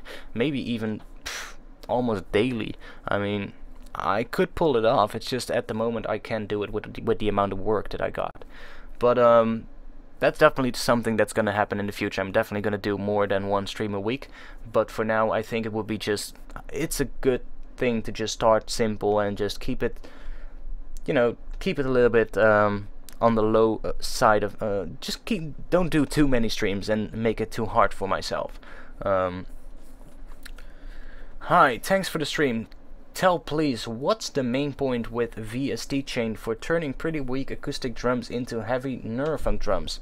Well, that's actually what we did today. we turned acoustic drums that sounded like this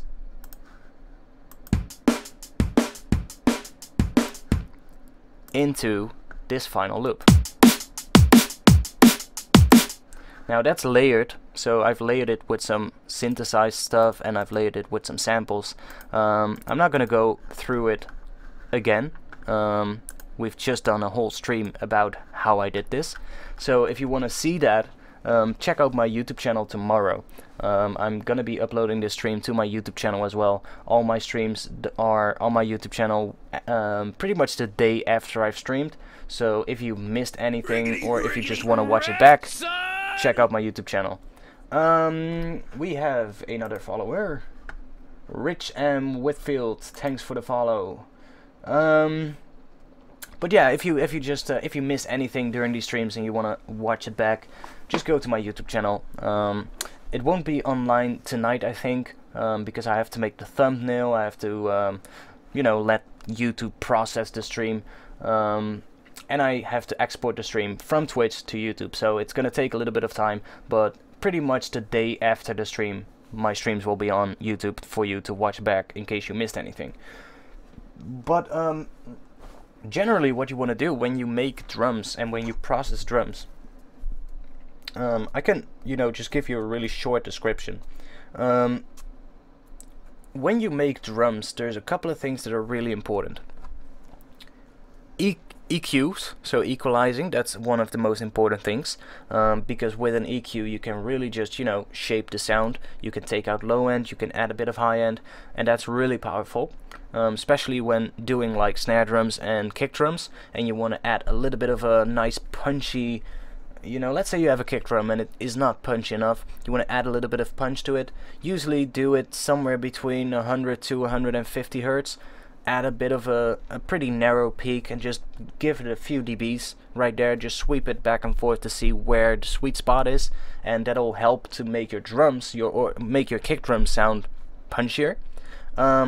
Same goes for the snare drum. If you look up a snare drum in a frequency analyzer, you can see it has a really distinctive, usually it has a distinctive fundamental frequency, and you can make a little boost there, again with a pretty narrow resonance or a narrow Q, and just boost it a bit, just a few dB, to get a bit more punch in that snare drum. And then it's mostly just about using the right envelope. So if you use like synthesizers to make the drums, then use the envelopes and set them up to the right length. So let's say your amp envelope for the kick and for the snare needs to be a particular length depending on what you're wanting to achieve. So do you want to have a longer kick drum or a shorter kick drum? That's what you do with the envelopes.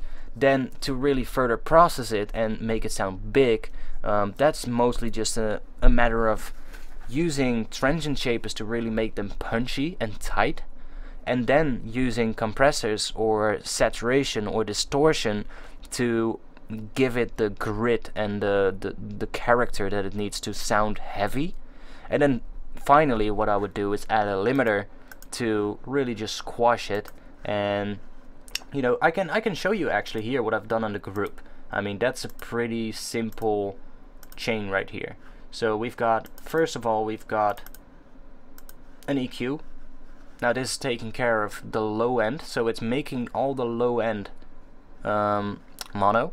I'm using a mid-side EQ here. Only the side channel is being high pass, so we only have the low end from the mid channel, so that's perfectly mono.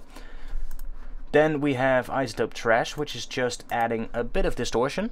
As you can see, I've created that shape and done a little bit of filtering here, so that just creates a bit more distortion. I've used a mix right here to really blend that in, and if we listen to the before and after,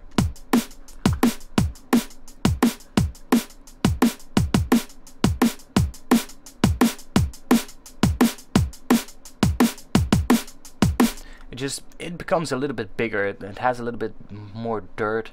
It takes away a little bit of the snappy character of the drums, but that's why I usually tend to make the drums a bit too snappy at first. So I usually go a little bit too far on the transient shapers on the individual channels, and I do that on purpose so that the transient is really gonna be emphasized a lot, and then I add a bit of distortion and compression maybe, or you know, do something to the sounds to bring those transients back down a bit and to control them. And what that's gonna do is, because you have these really loud transients and then the main drum sound just sits at a slightly lower volume, as soon as you're starting to distort that or limit it or compress it, you're actually gonna distort just those loud transients, because it's basically just gonna squash those down to make sure that they're not gonna go over the threshold that you set up in, for instance, your limiter.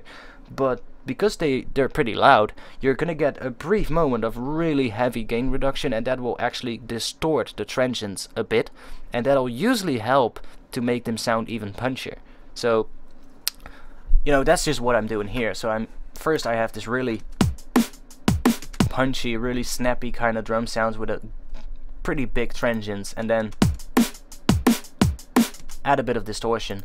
Now then we have isotope alloy. Here I'm doing actually quite a lot. I used a transient shaper to make them again more snappy. So if we turn these off and turn this on,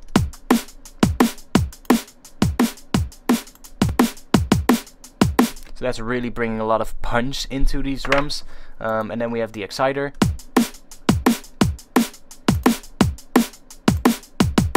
That one is really subtle. It just subtly adds a little bit of distortion. And then we have the compressor.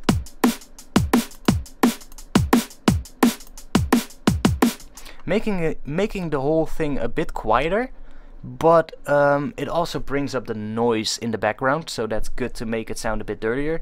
And then we had the final compressor, which is just adding a slight bit of compression to basically to glue it all together. Now that isotope alloy,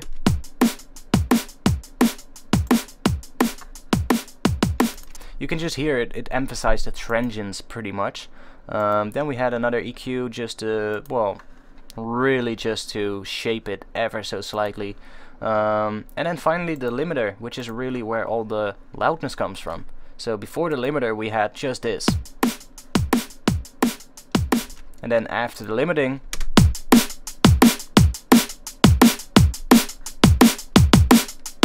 see, you just get a much bigger drum sound. And yeah, that's just a really short version of what I did today. So now I did a lot more. I actually designed all of these drum sounds from scratch, so if you want to see that, check the stream tomorrow on my YouTube channel.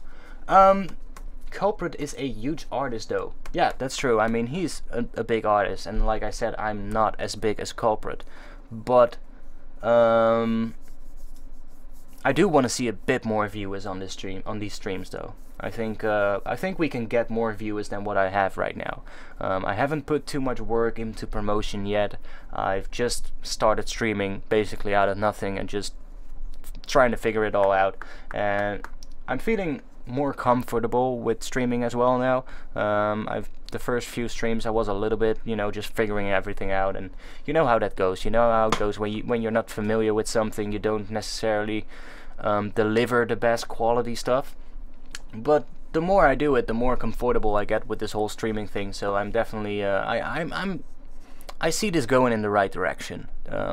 It's going good, but we are able to get a bit more viewers in here, and I'll look into it. I'll try and do some promotion and get people to come. Okay, thanks for such useful tips. I will check your YouTube channel tomorrow for a full version of this stream. Yeah, that's the full version will be online tomorrow.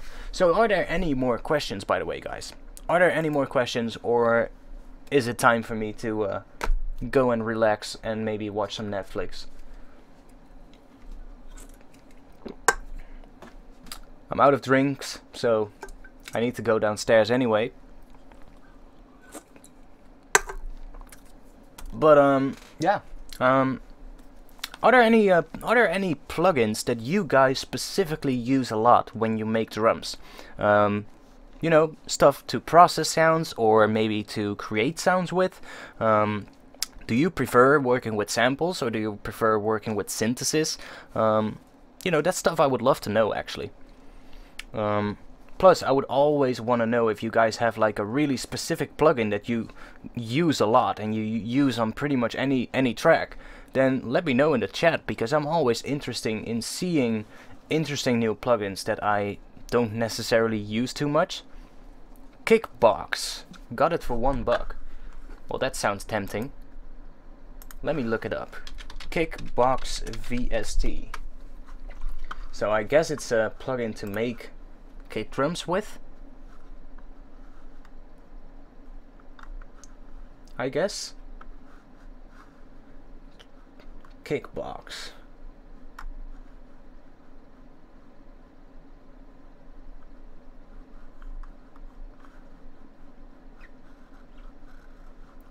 So it's just a kick drum plugin, right?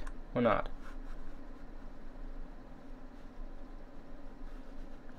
Okay, so it's a VST used for processing sounds that have low end in them. So usually kick drums, but it comes with an equalizer, compressor, limiter. So it's basically just like a channel strip plugin, but aimed more at kick drums or drum sounds in general. That's cool though.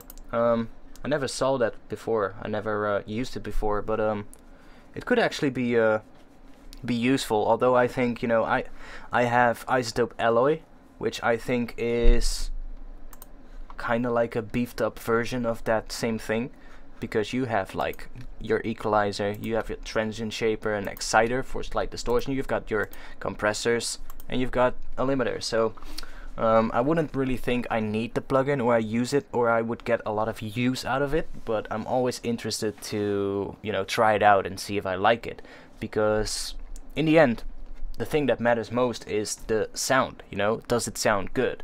And if it sounds good and gets a job done quickly, then who cares? I mean, if it's good and sounds good, then I might actually use it. So yeah, I'll keep that tab open. Maybe I'll even get it. It's €1.13 right now. That's like literally nothing. So yeah, that's a good deal. Normally the price is €60. So I say 59. That's pretty good. Do you DJ? I'm not a DJ. I'm a music producer, and I mostly do music production and sound design. So I work for other companies. I do sound design for them. I'm also available to help people when they need help with getting their mix downs to sound right. I also do that, and I'm mostly just yeah, teaching. That's mostly what I'm doing. Sound design, teaching, and making music myself. That's pretty much what I do. The teaching part though, we can talk a little bit about that.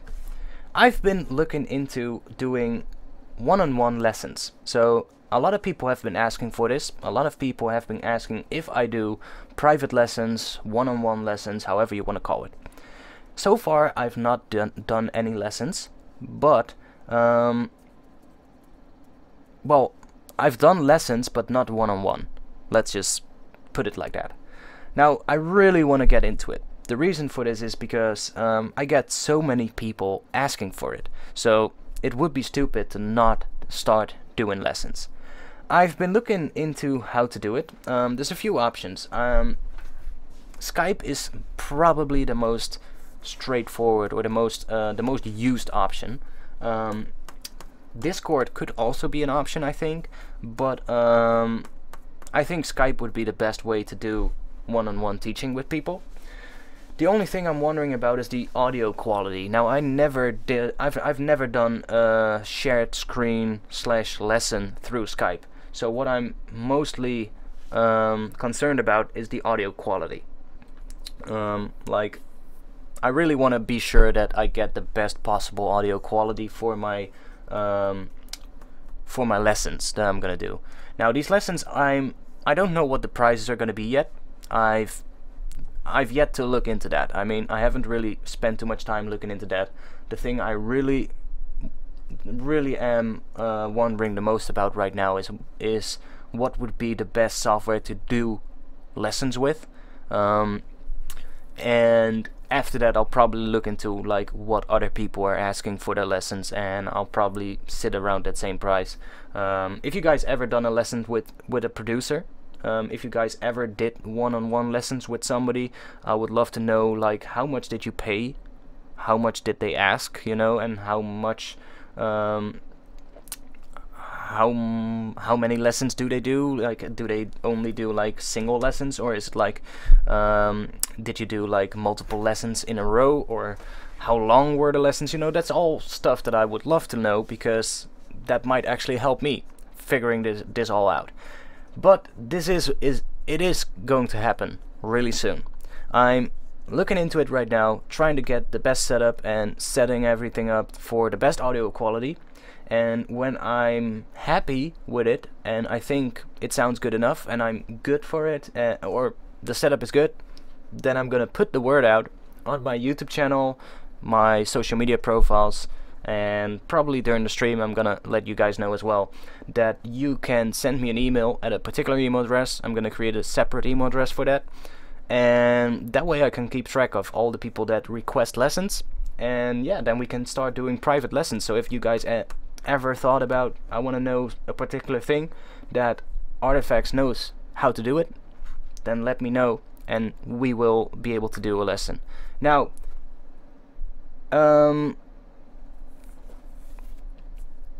is there anything else before we stop the stream? Yeah, so if you guys have any information about doing one-on-one lessons, or any tips that you think might be valuable to me, please come to my Discord server. The link is in the description below the stream. Join my Discord server where you can talk to me directly every single day. Plus you can talk to a lot of other drum and bass producers, and we produce other genres as well. But we mostly aim at drum and bass and the more neuro kind of stuff. But there's liquid drum and bass producers in there, there's dubstep producers, there's glitch hop, there's people who make house and trance. And last week we had a discussion about psytrance, because I didn't really know the difference between psytrance and normal trance, because I don't make that, you know. So but there's a really interesting discussion every now and then in the server. Plus it would be a good place for you guys to actually well, post your tips and tricks that you think I could use for either improving the streams or for doing the lessons, and any tips help. That's basically it. So yeah, House 2011 says thanks again for this awesome stream. Mate, thank you for watching. Honestly, without you guys I wouldn't be doing this, so it's that simple. So yeah, it would be great to see you guys in my Discord server. I would love to talk to you guys a little bit more, get to know you guys a bit more. You know, and I'm also always interested in seeing which kind of music my viewers actually produce. So my Discord server is a great place for that, to actually show me the tracks, or let me listen to a couple of tracks. Now I don't have time to check every track that's posted in the feedback channel, because there's just a lot of tracks in there. So you know, if you want to get feedback from me specifically, then mention me when you post your track, and I might not, you know, I might not listen to it right away, but when I have some time I'll check it out and I'll try and give you some tips. So that's it for this stream. I hope you guys enjoyed this. We've been going for 3 hours and 45 minutes. I think that's good enough for today. It was fun. We've made some good drums. I'm happy with them, and I'll try and incorporate them in a future track. See what we can do with it. Maybe next week's stream we could do something. I might try doing a second stream next week, maybe. Trying to do 2 streams. I'm not gonna promise anything, but maybe I'll do another more well, an unplanned stream. Nice one. Twitch viewers will come. Yeah, I'm sure they will come at some point. It's just a matter of, you know, putting the word out there, letting people know that I'm streaming on Twitch and not on YouTube. I think it's just a matter of that. I've already set up notifications so that whenever somebody watches a YouTube video while I'm live on Twitch, they get a notification in the left bottom corner of the video. So that'll hopefully help a little bit to get some more people over from the YouTube channel to the Twitch channel. But yeah, I'm pretty sure it's just going to be a matter of time. Yeah, so that's it, guys. I hope you liked it, and I'll see you back next Friday, 8 p.m. Central European Time. Put it in your schedule. I would like to see you guys back next week, and yeah, let's see what next week will bring us. So that was it, guys, and I'll see you back soon. Peace.